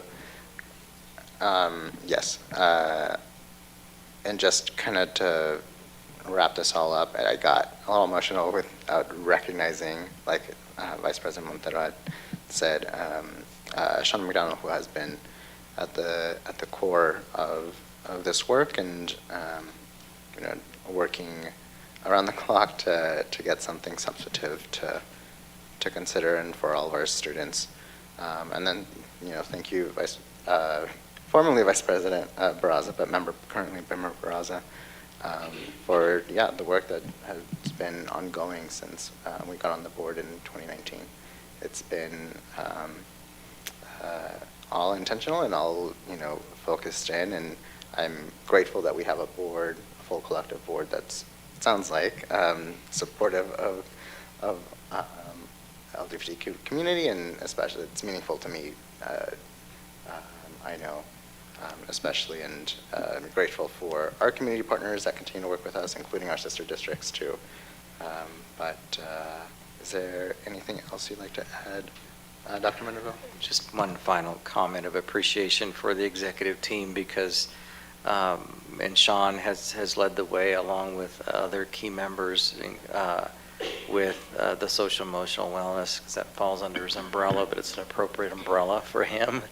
But the executive team has always been supportive, without doubt, without question, and so I rely on their strength, I rely on their support, and they truly epitomize the importance of our work, and they value our students. And we may not always get it right all the time, but I can tell you they strive to make it better for our students and for our staff and for our families. And so I just shout out to my executive team, because I do work them hard, but they're just incredible individuals. And so thank you. And again, I couldn't ask for a better board as well. So thank you. Thank you so much, Dr. Mendenville. All right, at this time, I move approval of H1 as suggested for modifications. May I have a second? Really quick, Mr. President, my apologies. Yes. Board Member James asked for modification. Do we require a motion to add it? Yeah, so that was my motion to My apologies. Okay. approve as amended, or as suggested for amendment. Thank you. Yeah, no, thank you. May I have a second? I'll second. Thank you so much, Vice President Montero. All those in favor say aye. Aye. Any opposed? All right, motion passes 5-0, and the resolution is adopted.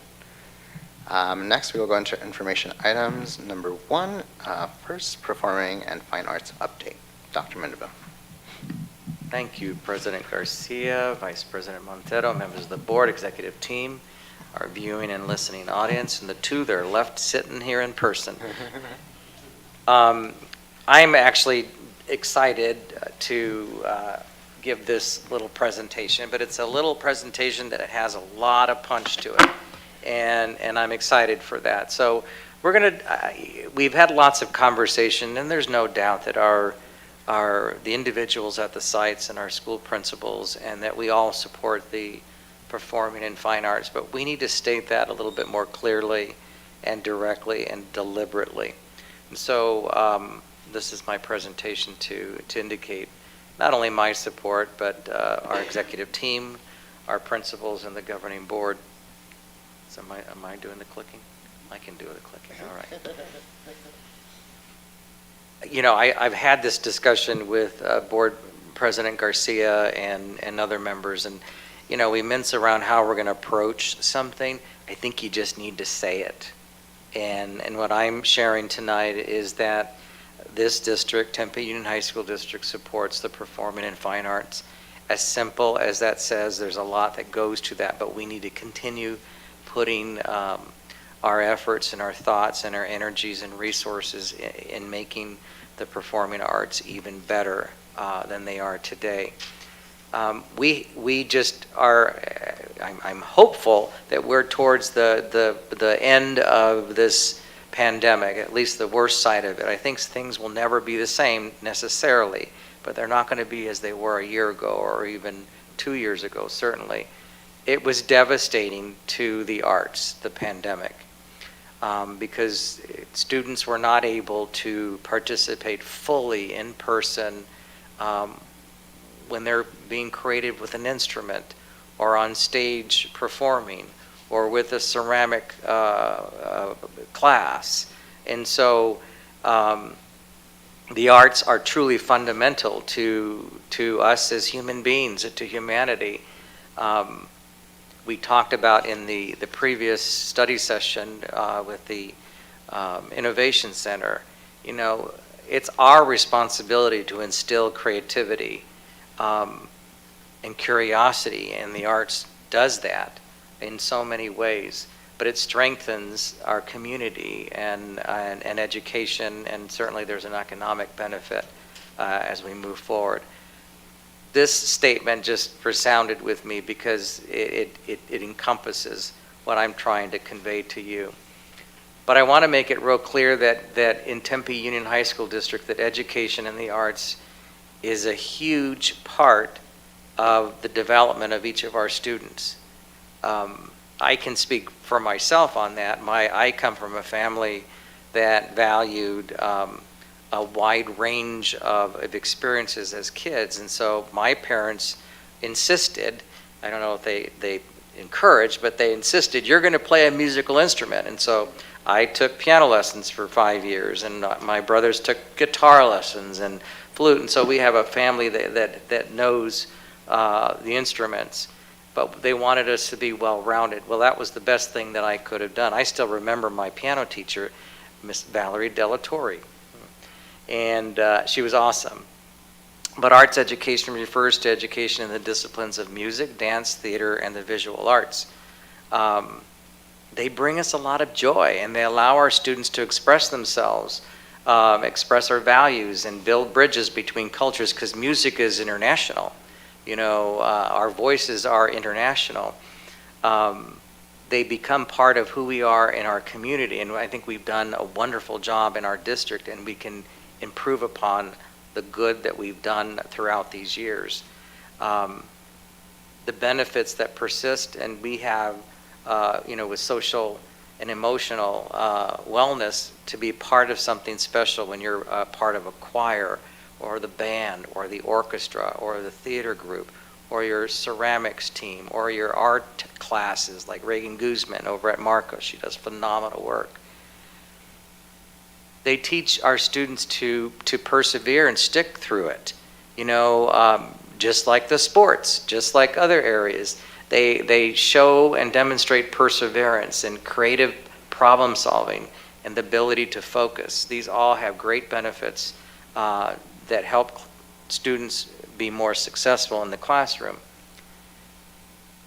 There's advantages for those who are non-academic, or at least they may think they're not non-academic, in promoting self-esteem and motivating our students, that cultural exposure, because there's such a rich variety of presented within the performing arts.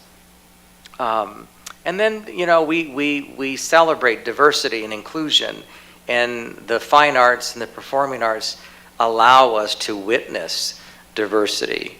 throughout what's the word that I'm looking for?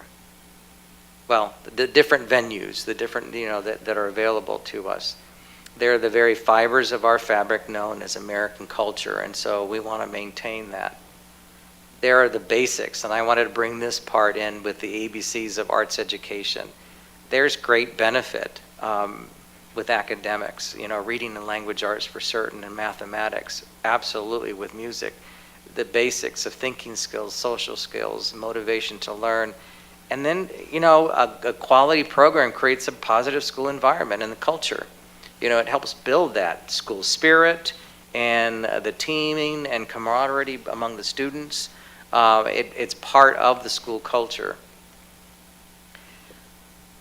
I asked for a few examples of proven excellence from each of our schools, and we would be here all night, quite frankly, if I put them all up. So I have a slide for each of our schools, and I wanted to capture just a couple, 3 years of the excellence that our schools have proven over the years. We'll start, and this is just an order of the schools, not in any particular order, but Tempe Higher is our oldest. But they, in 2018, and I'm not going to go through all of these, but they had the Fall Abota State Marching Band Championships in the Division 4. They came in 5th place. Well, that's a big deal, okay, because you have a lot of schools in that division. Our orchestra and music, Novana Jill Osborne, they had last year band all-region participant, band and choir competing in California Circuit of Music in the Parks. They hosted the Tempe Elementary Band Festival to support the community. There's just so many wonderful things. The Abota Festival in 2020, the concert band, they received an excellent rating. The McClintock Symphonic Band received an excellent rating from Abota. The Tempe Festival of the Arts, first place in a variety of awards. The Jazz Madrigal Festival, I think you guys attended just this year. I'm going to skip down. They won All-State Jazz Choir in 2018.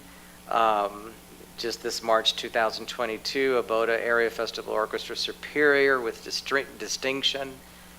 Marcos Deniza. Oh, that didn't come out well with the Deniza over there, but they, with art, the Valley Metro Art Contest, Marcos Deniza had 2 winners. Reagan Guzman, that's twice. I hope you're listening, Reagan. She does a phenomenal job. The ASU in 2018-19 School of Music Mentors Teacher of the Year went to Scott Glasser, our very own Scott Glasser. He'll be returning to Marcos next year from his doctoral sabbatical time. 2020, the Marcos Deniza and DV were selected to perform at the 2020 AMEA In-Service Conference in January. Marcos Chamber Singers, Superior Rating in Jazz Division in 2022 NA Festival.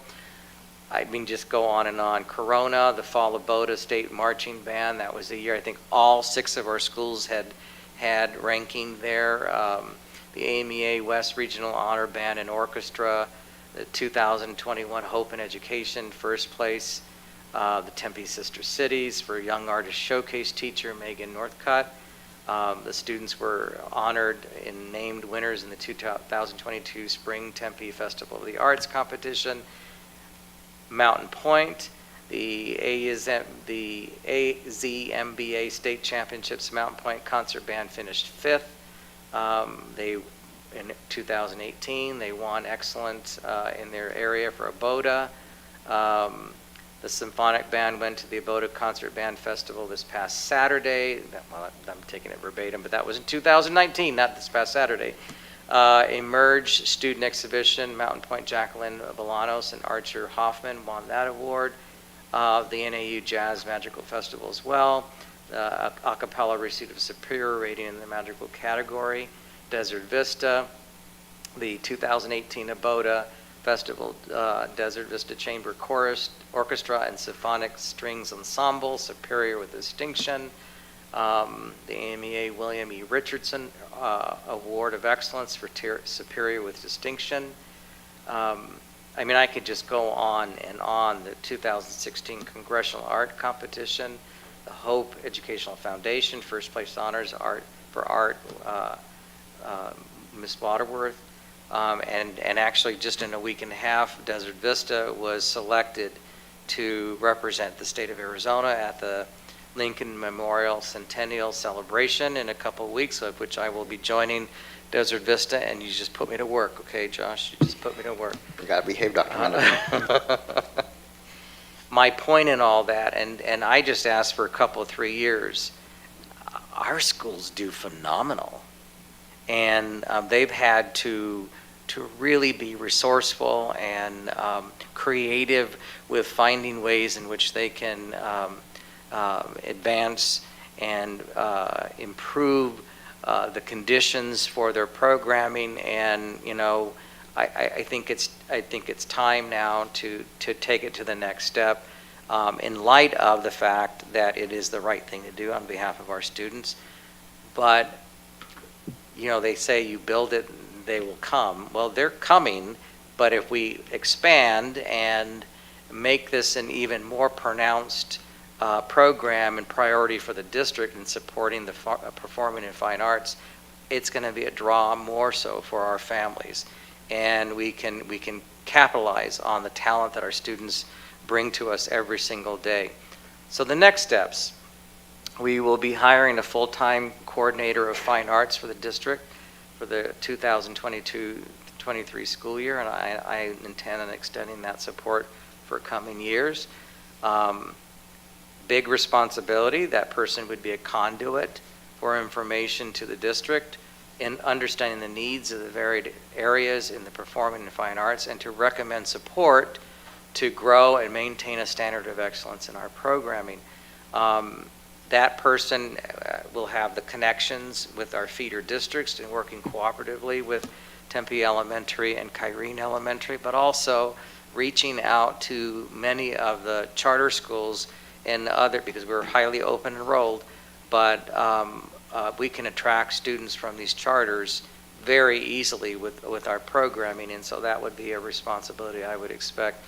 The bond election, we are going to be opening up a bond or opportunity in June. More information will come on that, but that provides us some an opportunity for our voters to see where their dollars will go in the renovation and updating of classrooms or school auditoriums as part of the bond package. But a big priority is going to be to get our auditoriums and other areas up to par in the standard of excellence that we are known for in Tempe Union. And then finally, I think, and this is going to be more important to me, because as we look in renewing the district strategic plan, it would be beneficial and wise that we memorialize our priorities around the support, the fine arts and performing arts in our district strategic plan. So it will be a more deliberate effort of memorializing our support for the fine and performing arts. So that will be incorporated very deliberately into the planning. And so that's the presentation, but I just needed to move forward, and let's just come out and show our support in a variety of ways. And this is just one presentation. All right, thank you so much, Dr. Mandeville. We will begin with Member James, followed by Member Braza. Thank you for this, Dr. Mandeville. We've had many conversations about this, and I think that we're going in the right direction. So I want to first say thank you. And I know you have been speaking to all of the fine arts departments, and I think that is huge. And I hope those conversations continue and are in depth as to what they need, because I know they do need a lot. I'm very excited about the position of the coordinator, and I think it's really important that we introduce then like you said, we're going to really make sure the job description is there, because that person needs that authority, that ability to be able to go and work with assistant principals, the registrar. As an arts teacher, that registrar could make or break you. And we have wonderful, wonderful APs in this district. But there's just so much that they have to know. It's going to be integral that arts coordinator can talk with them and work with them about the nuances and the intricacies of the fine arts programming, and of course the guidance counselors, coordinating with them, because they're the ones that ultimately place these kids, and how can we get an influx of our freshmen into these fine arts classes. And then just to speak from personal experience, I have been teaching 23 years, and it's my first year in Tempe Elementary. I have never felt more supported than I do in the district. I've never been happier. I've never been treated more professionally. And a lot of that is the support systems that they have. So I hope we can really look to see what, other districts do to have those supports. They do have a coordinator. She's amazing. She's one of our former teachers.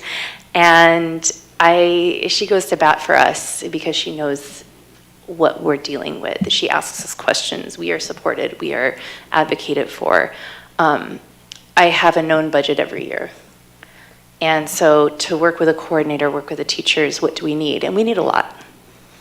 Because we have instruments that are falling apart. We have even just cases. Like, I spent so much money this year. It was so fun. Just buying cases for my instruments, which I honestly, in 23 years, have never done, because that's never a priority. I just want the instrument. But one of the other commitments we have in Tempe is having not just inventory for students, but good inventory, because there's a difference between putting an instrument in a kid's hand and putting a good instrument in a kid's hand that they can get a good sound from. So looking to see how our coordinator can make sure we have standard sets of instruments at the schools based on enrollment and programs as well, and then have an inventory system. My fine arts coordinator and our fine arts secretary, who's also incredible, can see all of our inventories, and when we mark an instrument as poor, it is selected to take out of rotation and be replaced. So we have a system now, and I know it's not always been like that, because I went to Tempe Elementary. We didn't have instruments for kids, but their commitment is that every child has an instrument, every child has supplies. So what are the known supplies we can have for our arts teachers at the district that doesn't have to come out of a budget? Something that coordinator could work out. And then, of course, the budgets. And that's going to take a lot to repair. It's going to take years, and we need to have a good timeline for that. I've heard Gilland Middle School, the teacher there, band teacher, is amazing. And she is a bassoon player, so she happens to have 4 bassoon players coming up. But Tempe II doesn't have any working bassoons. Bassoons make money for college. That is a hard instrument. So I don't want us to be in a position where we look at 4 bassoon players and say, you could get scholarship money your senior year, but we don't have instruments for you.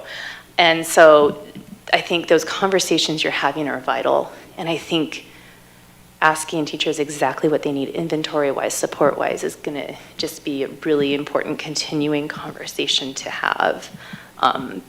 Because obviously there's a lot. And I really appreciate one thing you said about the charter schools, attracting them. It's going to be so important. Because yes, we're doing a lot of good things in the arts, but those lists are built on the backs of our teachers.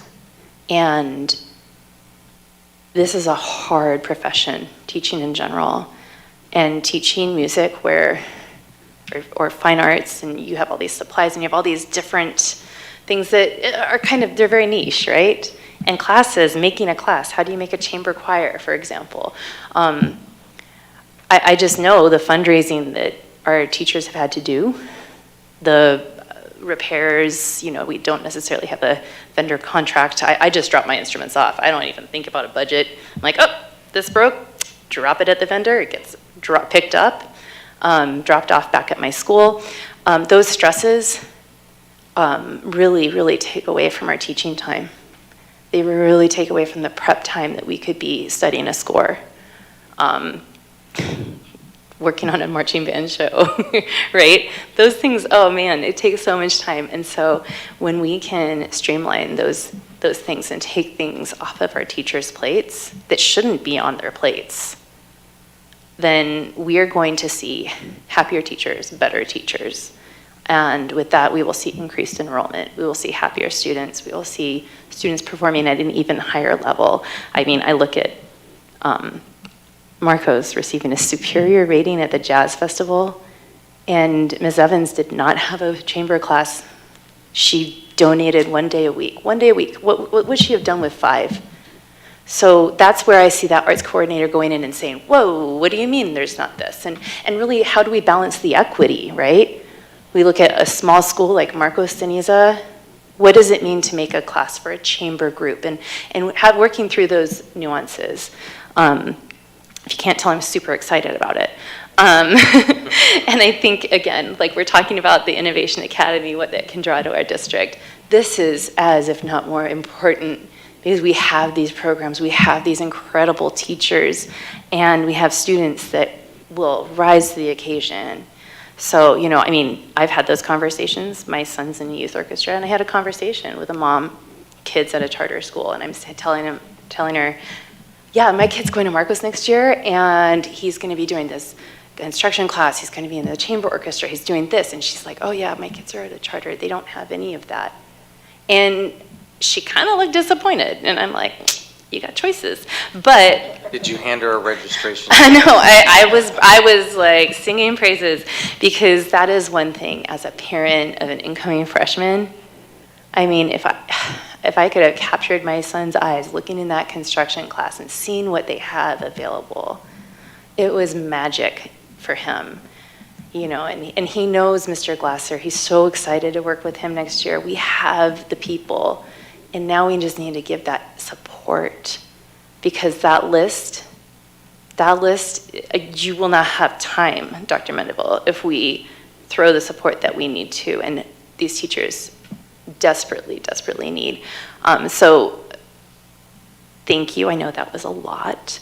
But I know when I say that as a teacher, I'm happier than I've ever been, ever, in my profession. I'm also happier, and I took a 20% pay cut to go to Tempe Elementary. So while we in Tempe Union do have a good pay scale, sometimes there are things that are priceless. And I want our teachers to feel as good as I do, as happy as I do, and I want them to love teaching as much as I do this year. I walk out of school literally every day, so thankful for where I am and what I get to do every single day. So that should be our goal. You know, happy teachers, our working environment is our students' learning environment. So let's make it top notch. Let's have bragging rights. Again, that we'd need like 10 board meetings for, okay? Let's do it. But thank you for this commitment. I look forward to updates. I look forward to the job description of this fine arts coordinator. And I look forward to the money that we're gonna give them so our kids can play and create. Thank you so much, Member James. Member Braza. I appreciate the presentation and the reiteration of a lot of the awards and what our goals and our focus is in terms when it comes to the performing and fine arts. You know, a lot of people don't see what really hits the agenda items. You know, I mean, I don't expect everyone to know all the nuts and bolts to what the district does, but it's been reassuring and wonderful to see the commitment that the district has to ensuring that we get the equipment that is necessary. I do know that we spent a lot of money on band uniforms, brand new ones. We know that pride and you know, feeling value, you know, like that's a very important aspect of it, and it goes a long way. And so I do know we've done that. I do know that Sean McDonald, when he was a principal at Marcos, we've had talk before I was a board member, we've sat and we've talked, and you've mentioned about the mariachi instruments and how valuable that was to that program and how excited they were. And so he said, you know, we'll find the money. We found the money. It's not a problem.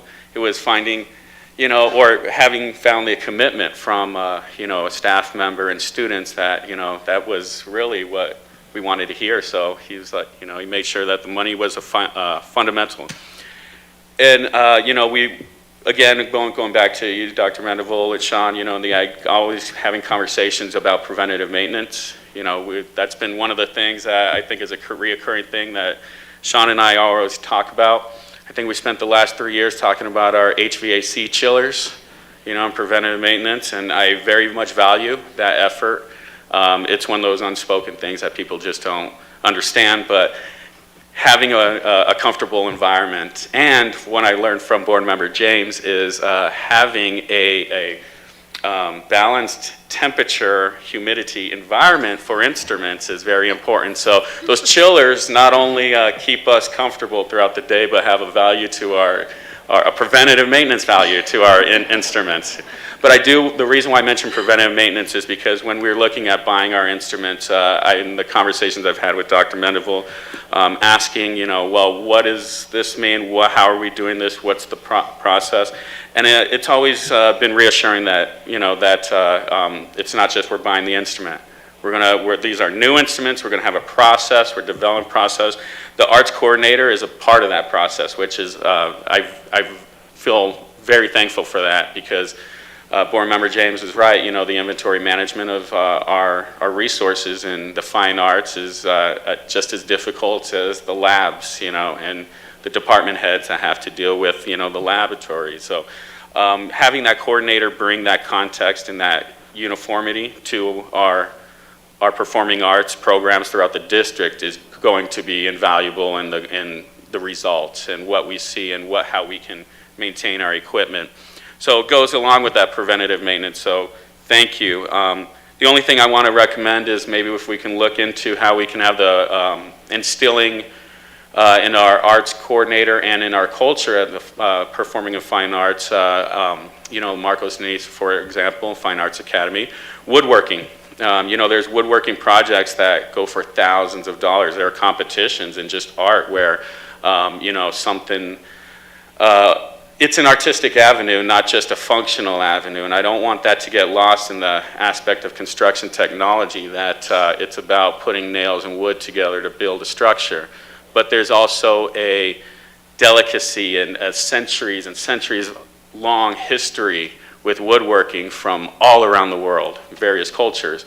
And I think that gets lost, but when we look at our instruments and you go to our Music Instrument Museum, you see that in display. Just as important as the instrument, it's the culture, it's that skill set.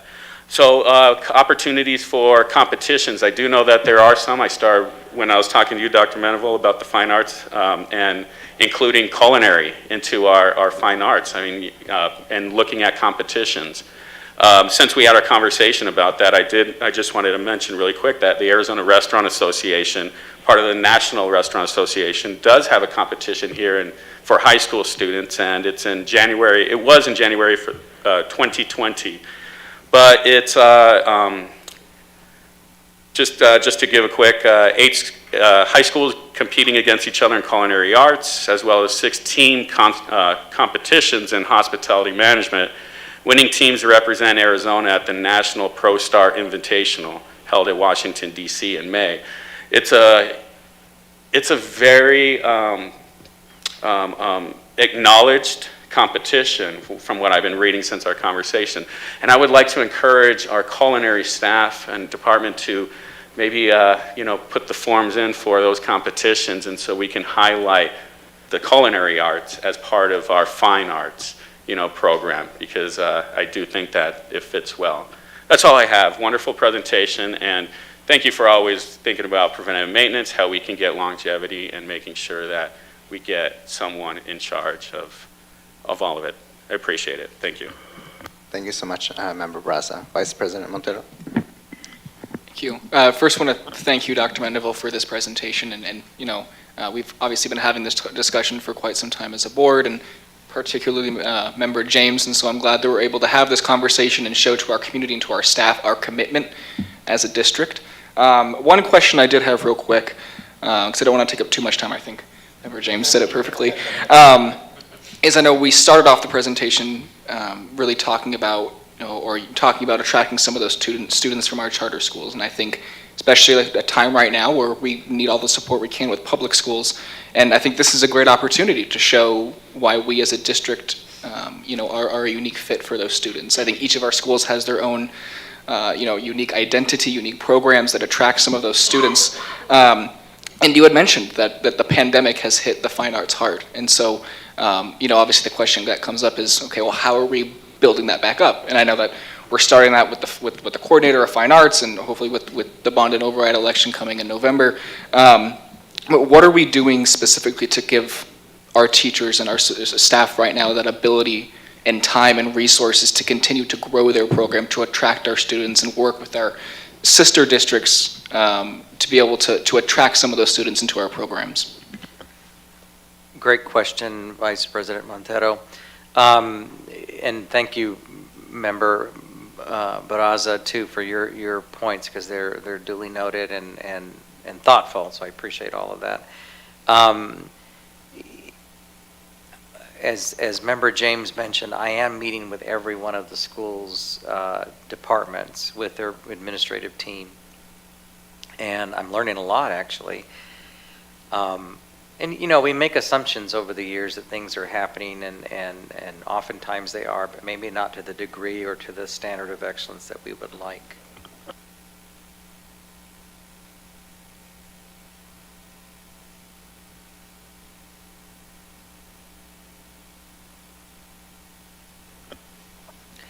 And but with those meetings that I've had with our teachers and department leads, I've learned a lot that here's what we need to highlight and to promote programming in response to the pandemic. Because the reality is the pandemic really has hit us hard, and while there's the support and continuity of programming and support in Tempe L, I don't know if that's the same. I would beg to differ. It is not the same in Kyrene, so that's the challenge right now. And so we want to build in time for existing staff and working in coordination with the fine arts coordinator to start building those relationships, knowing those teachers who are teaching at the middle school level, because there's been some, at least at Kyrene, changes with administration at some of our feeder middle schools, which have changed some priorities for those schools and programming. So all of that is being looked at now. Tomorrow I have a meeting with Tempe High's group, and then Corona is scheduled, I think, for next week, and I'll have more of a collective summary of some of the priorities across the district. And I can tell you just right now, all the schools have common concerns, many of which you've shared this evening. And I think the time that I've spent with the different schools has been extraordinarily helpful. It'll be even more helpful to have a coordinator that's specific to that task, who can start brainstorming and having some broader plans, because then those plans are going to be, like I said, memorialized into the strategic plan for next year, because that's coming up just around the corner. Thanks so much, Vice President Montero. Member Hodge. I promise I'm going to be very, very short.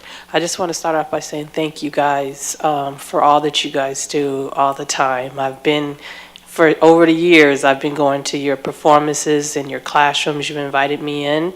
The only thing I ask is, when we do when the middle schools start doing their open enrollment, is it possible that we have like a table just for fine arts, just there presenting every time? I know most of you guys do that, but I think if we need to push Kyrene, maybe that might be something that we have there, like a video just blasting, so these parents can get the information. I don't know if we do that already, or... Member Hodge, that's wonderful thinking, and our schools do try to do that, and we need to build those relationships, because there are times where we're not permitted to be at the schools, whether that comes from administration or whomever, but I trust that my relationships with the two superintendents with Tempe Elementary and Kyrene, that they will see that this is a priority for us, because there are times I don't think that they're aware that some of these obstacles may exist. Those are ones that can be easily remedied when they see, the outstanding programming in our students when they come and visit campuses. So great idea. Thank you. We need to highlight because we are the best district in the world. All right, thank you. And thank you for your presentation. Thank you, Member Hodge. Member James? Real quick, I promise. You know how near and dear professional days are to me, Dr. Mendeville.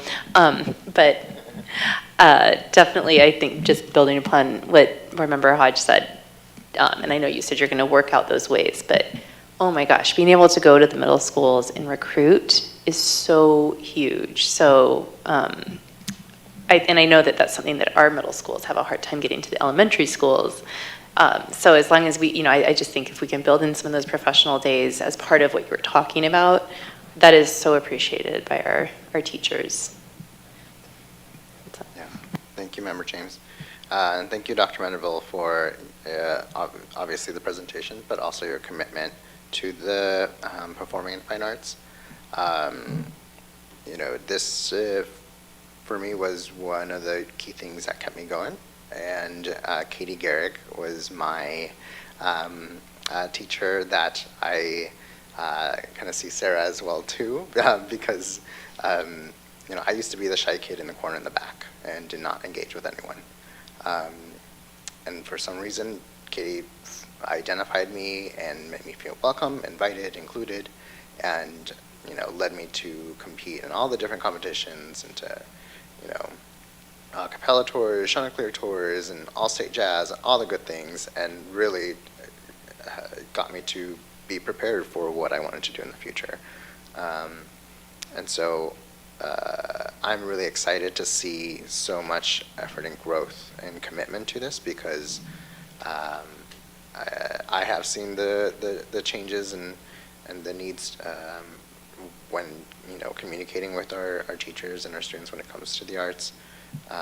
And I'm really excited about this bond election opportunity because of our school auditoriums need some attention, some R&R, and I think back to how excited, like for example, the McClintock community was when we changed from the blue curtains to the red. Like that was a huge thing that got everyone excited. And I was like, all right, now let's talk about the seats. And so, but also too, with orchestra and band and the arts and all these different opportunities, I definitely wanted to do them all, and I know that we can't, but I'm looking forward to how we're able to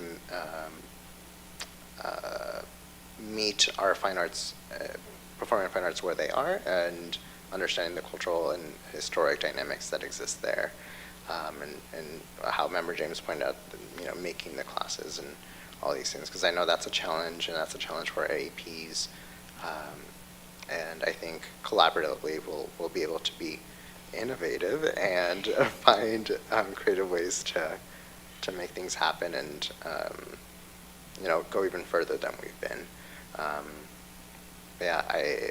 From Tempe Elementary to Tempe Union, the arts has been a constant. And I remember going to Connolly with our a cappella and I think Chanticleer's group to go and kind of perform and let them know that we're there. And they were super excited, and that's how I remember my senior year. Someone came up to me and they're like, "You're the one who came to sing in my music class at Conley, and these are the reasons why I was convinced to go." And so it's a natural and kind of an authentic way to recruit, and people get excited about it and then compete and take it even further. So props to every single performing and fine arts teacher that we have, because I recognize it's not easy and it's tough and there's a lot of things going on, but just want to thank you all too, and the executive team for making things happen, because I know y'all get the calls and I know that's not easy either, so thank you. Are there any other questions, comments? No? All right. Well, thank you so much, Dr. Mandeville. We will move on to the next presentation, which is the budget update. And I'll throw it back to you. Thank you, President Garcia, Vice President Montero, members of the board. listening and viewing audience, executive team.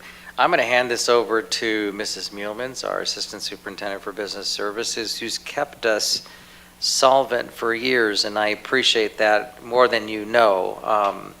But she is in charge of the budget and works with the Budget Advisory Committee, and we have a process. And so we're inviting Mrs. Muehlmans to provide a brief update with what little information we have from our legislatures.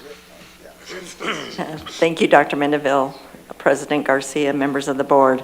As you know, the information starts trickling down to us piece by piece, and so the information that we've received so far has included that our teacher experience index, if you'll remember, that is where the state takes all of the teachers and their years of experience, and they compare district to district and they calculate it out. And so if you're above a 1.0, you get more money because you have more experienced teachers than the rest of the other half of the state. And so, but if you're under a 1.0, you don't get penalized for that. But it is nice that for the districts that have highly experienced teachers, because that usually equates to higher salaries, that there is extra funding for it. In our current year, our TEI for our budget was 1.040. It has been increased to 1.0482. What that tells us is that based on the state average, our experience has gone up. So either we did not have as many experienced teachers retire as other districts did, or we hired more teachers into our district with experience because of how attractive our salary schedule is. That 0.0082 doesn't sound like very much, but it equates to about $650,000 for capacity for our budget. The other information that we have received includes the allocation for the Classroom Site Fund. Every year around this time, the Joint Legislative Budget Committee looks at the projections of the state tax, the sales tax money coming in regards to what initially was approved as Prop 301. And they give us that number of what they anticipate that we can expend. That number did drop. It was last year at 733 per weighted pupil. It's dropped to 708 per weighted pupil, so there's a decrease of $25. That was anticipated. If you remember last year, there was a dollar amount in there that was just one-time funding, and so it was anticipated that it would drop as ongoing funding. We will continue to look at how we've spent the money in the Classroom Site Fund and determine how that has actually impacted us as far as budget capacity. And we will be presenting that to the Budget Advisory Committee when we meet in the next week. The other thing that's out there is Senate Bill 1269. There's been a lot of immediate news about this particular Senate bill because they're changing, the legislature is considering changing the funding formula. And I'm just going to quickly go over just some major things in the bill because it's very involved, and just kind of talk about specifically districts because it also includes charters in here. But the formula changes would be to increase the base support level to 2.5%. As you know, they're required to give us either 2% or inflation, whichever is greater. So we already knew we were going to get the 2%, but they're raising it by 0.5%. But also when doing that would eliminate the teacher experience index, which what we just talked about. It would also eliminate the teacher compensation adjustment, which is an additional 1.25% on the base support level, which is an adjustment that we qualify for as a district. There's also talked about changing how they fund transportation and then also adding some achievement weights. So there's been 2 organizations who have identified what it is, how the impact would be on districts, and have done the calculation, and there are winners and there are losers. Unfortunately, we're on the losing side. So based on the information for this year, which includes the ADM and the Teacher Experience Index for the funding we got this year, if this bill, based on what's currently out there, passes, we'll lose between 2.2 and 2.3 million. If you throw in the 650,000 that we're looking at getting for our increase in Teacher Experience Index, it goes up to 2.8 to $3 million that we would lose in funding. The other things that I'd like to point out is that this bill does not address the constitutional aggregate expenditure limit. It doesn't address the special ed funding gap, and it does not address the capital funding lawsuit. There is a provision in this bill for school districts to get funding like charter schools, but we do not qualify for this different system to get additional dollars because we have an M&O and a capital override, and then we also do have debt service because we do have bonds that have been issued in the past. And so if you would like to have more information about what's in there, I would more than willing to sit down and talk to you about it, but that's all I'm planning on presenting tonight.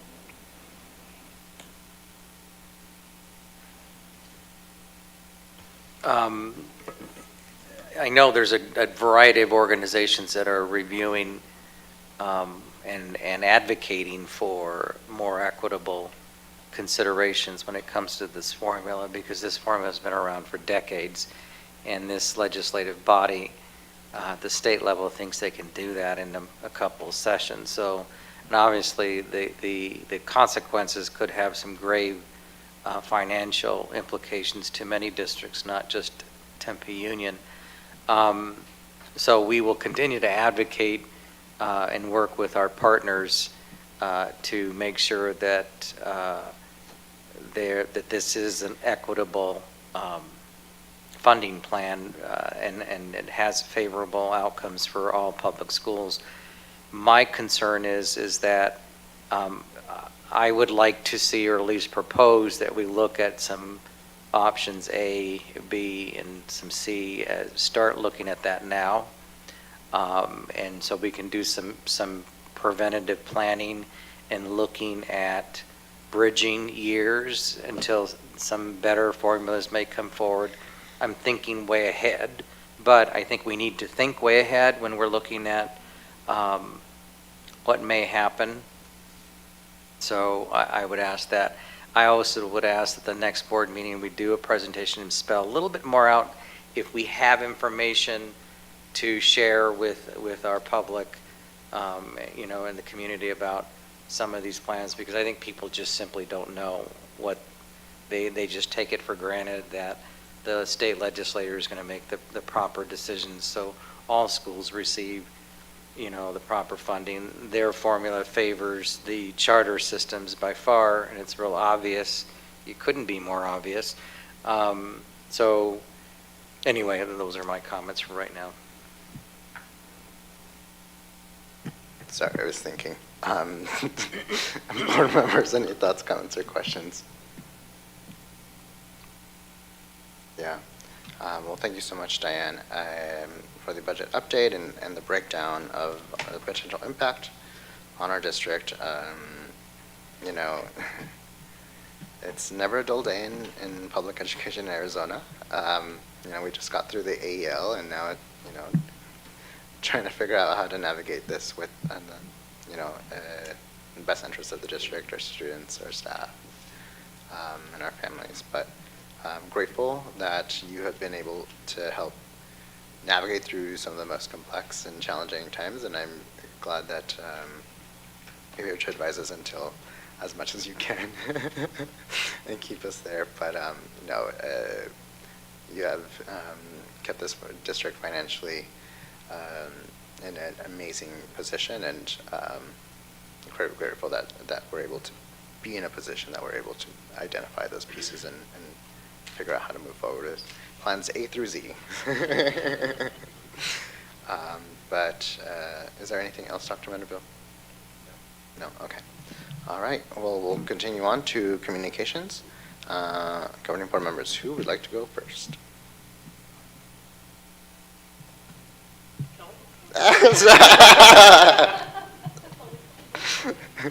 Member Barraza. I'll be very quick. I spent the last, since the last board meeting, just getting to know a lot of what you all do, the executive team, individual staff members at certain sites. Just spending a lot of time listening to all of you and what you're working on. And I really appreciate all the hard work you guys do, how much you all care.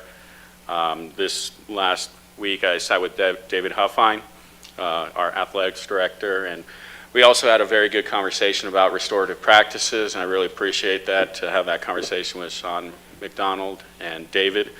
I also met with Sarah Toller and Marcos, and we sat and talked about Marcos' history and culture. We're both graduates of there, and so it was just one of those great moments that we just got to sit and catch up. And we toured some of the work at in Marcos Denisa to look at the student artwork.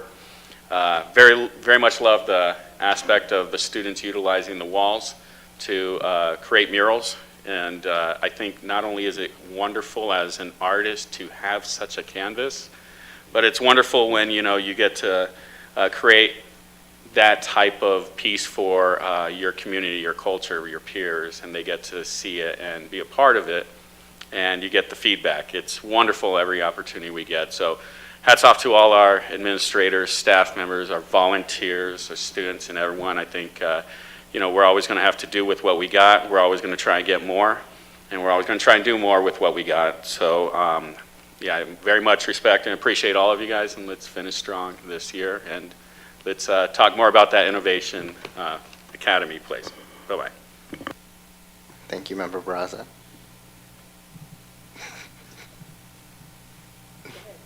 Member James. Oh my gosh.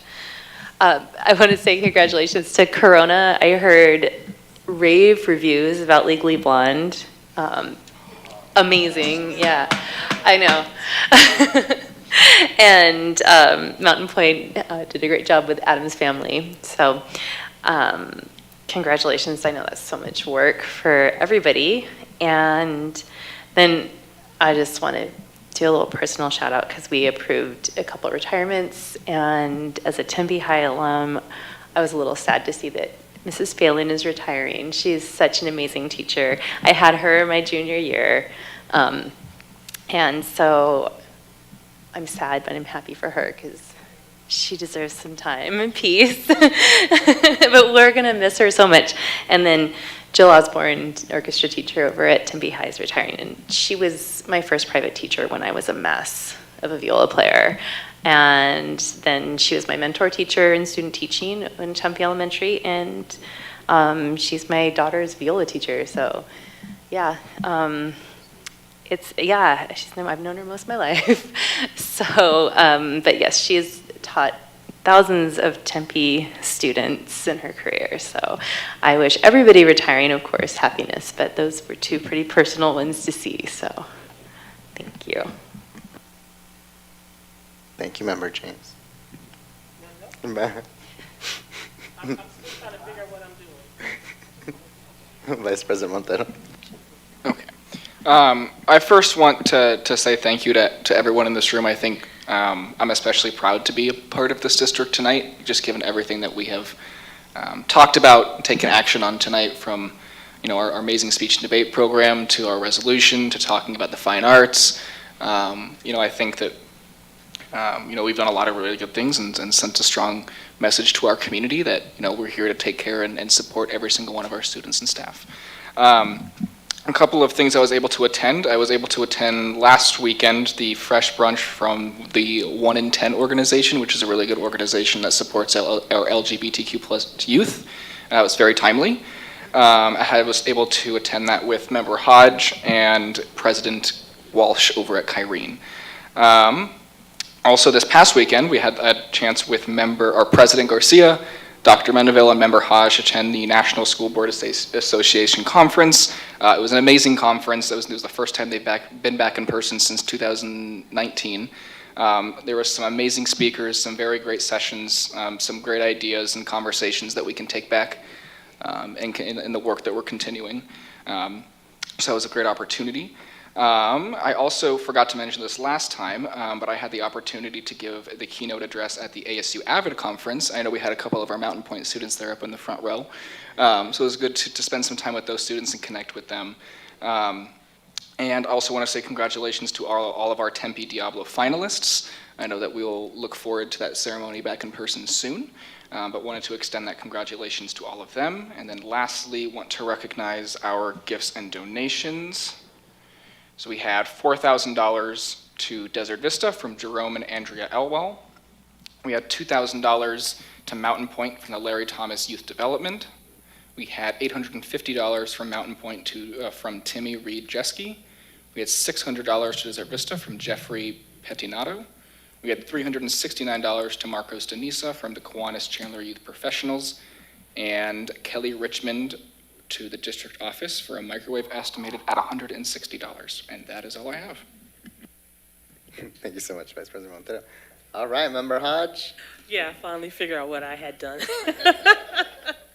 Yes, start off with the NSBA conference. We had a phenomenal time. I think it was a really good bonding time for us and to get out of the state. So I hope that next time we can have all of our board members go.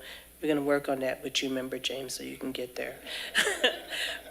Also, I'm excited to say that I was elected the president-elect of the National Black Caucus when I was there, and I'm excited to take that role on, as well as being the Black Caucus president here, but it's just exciting to be on that level to get that input in.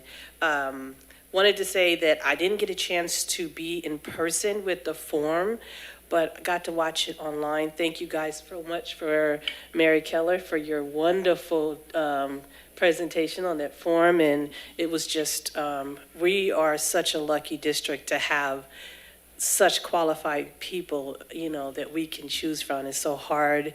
It's always going to be a tough decision, but I don't believe that we can go wrong with whoever we choose, because we have phenomenal candidates. Had a chance to be at our last TAP, our Teenage Pregnancy Program board. I've been on the board for going on 8 years, and I'm going to ask the governing board, they would like to present to us. They would like to come to, and I will find out when we can do that, but they really want to come in and present and tell what they're doing directly. So that's something that is on the account. And along with our vice president, I was so excited and happy to be there at First and 1 in 10, because now more than ever, this was some of their stories. If we could have just played it, it was so remarkable. And this right now with our resolution just really enhances what our district is and why it's so important that we sign that resolution tonight. So I just thank all of my board members and my superintendents that we are a board that can come together in a crisis and need when our state has let us down and our nation has let us down in certain ways, that we can stand strong for our district and our community. So thank you, guys. Thank you so much, Member Hodge. Similar, got to go to NSBA, and we did have a blast and a lot of bonding and a lot of experiences, and got to learn a lot from all the various sessions. There's one in particular that we're going to be inviting a speaker that Dr. Mendeville is really excited about. But also congratulations to Tempe Diablos finalists. We're excited to see y'all. And every year it's always exciting to recognize amazing staff and teachers that are in the district, and also in our sister districts, and just to see amplifying them and recognizing them for their work. One person I want to recognize is Stephen Heiser. I just saw it on Twitter, so thank you, Megan, and the social media and communications team. But for the NCWIT AIC Educator Award, and this is in particular for emerging women, non-binary, genderqueer students to explore interest in computing and engineering, and that is such a huge element that, Mr. Heiser has created that space to continue to allow all of our students to grow in that space as well. So props to him in alignment with, what we've been able to do today. And thanks for everyone who put together yesterday's principal forum. Very informative for us because we don't get to see the day-to-day, right? And so it was helpful for us to kind of sit there and see who the finalists are. One other piece, what was I going to say? Oh, got to go to a fine arts family meeting at Marcos to kind of learn more about, kind of next steps and what they're doing there, and excited to see a lot of development and growth from the staff there and our families being engaged in that process as well. And then got invited to participate with the governing board president's panel with Tempe Elementary and Kyrene Elementary with Tempe leadership, and we hosted them here at the district. Answered all the questions you can possibly think of related to what are hot topics, but it was nice to be there with President Windsor and President Walsh to kind of provide context and experiences from each of our perspectives, because we all have such unique districts, but obviously we all care and are passionate about all of our students. So whoever's next, and I know Member Hodge got to go last year when she was president and got to share her experiences there. So it's a great program, and if you're interested in engaging in any Tempe leadership, they accept folks anyone who works or lives in Tempe. So props to them. And then one other piece that we forgot to mention, I don't remember when this was, but Vice President Montero and I got to go to help educate some folks interested in serving on school board, and got to share our own experiences and kind of what motivated us and how we got to where we are, and hopefully empower them to consider, running for a position that is unpaid volunteer with many, many hours as another full-time job. But I digress. Member James. I just wanted to, I forgot it's Ramadan, and just wanted to acknowledge our families and community members that are celebrating this time, and especially in light of testing, when we may have students that are fasting or celebrating late, that our teachers have that awareness. And it's a long but exciting month for a lot of our students and staff and community members. So did not want to miss that. All right, thank you so much, Member James. Dr. Mendeville, anything from you or the executive team? Thank you. Donald? I just wanted to thank you, Superintendent Mendeville and Governing Board, for passing the LGBTQ resolution today. As you know, I'm doing my dissertation on that topic, and when you're doing interviews with that group and really learning about the lived experience, it's phenomenal. I also wanted to thank Ms. Hodge for pointing out that it can be translated to any of our marginalized groups. But at its very basics, recognizing that we're all human beings that deserve to be treated with dignity, seeing each other for having worth and value. It's amazing to be part of a district who believes that and lives that. And I just wanted to thank you for starting that and being able to move it through all of our groups and all of our staff and students. Thank you. Thank you, Mr. McDonald. Any other communications from executive team? All right. Having said that, our next regular board meeting is April 20th. I move to adjourn. May I have a second? Second. Oh, all right. We ready to go? All those in favor say aye. Aye. Aye. Any opposed? All right. Motion passes 5-0. We are adjourned. Thank you. Have a good night, everyone.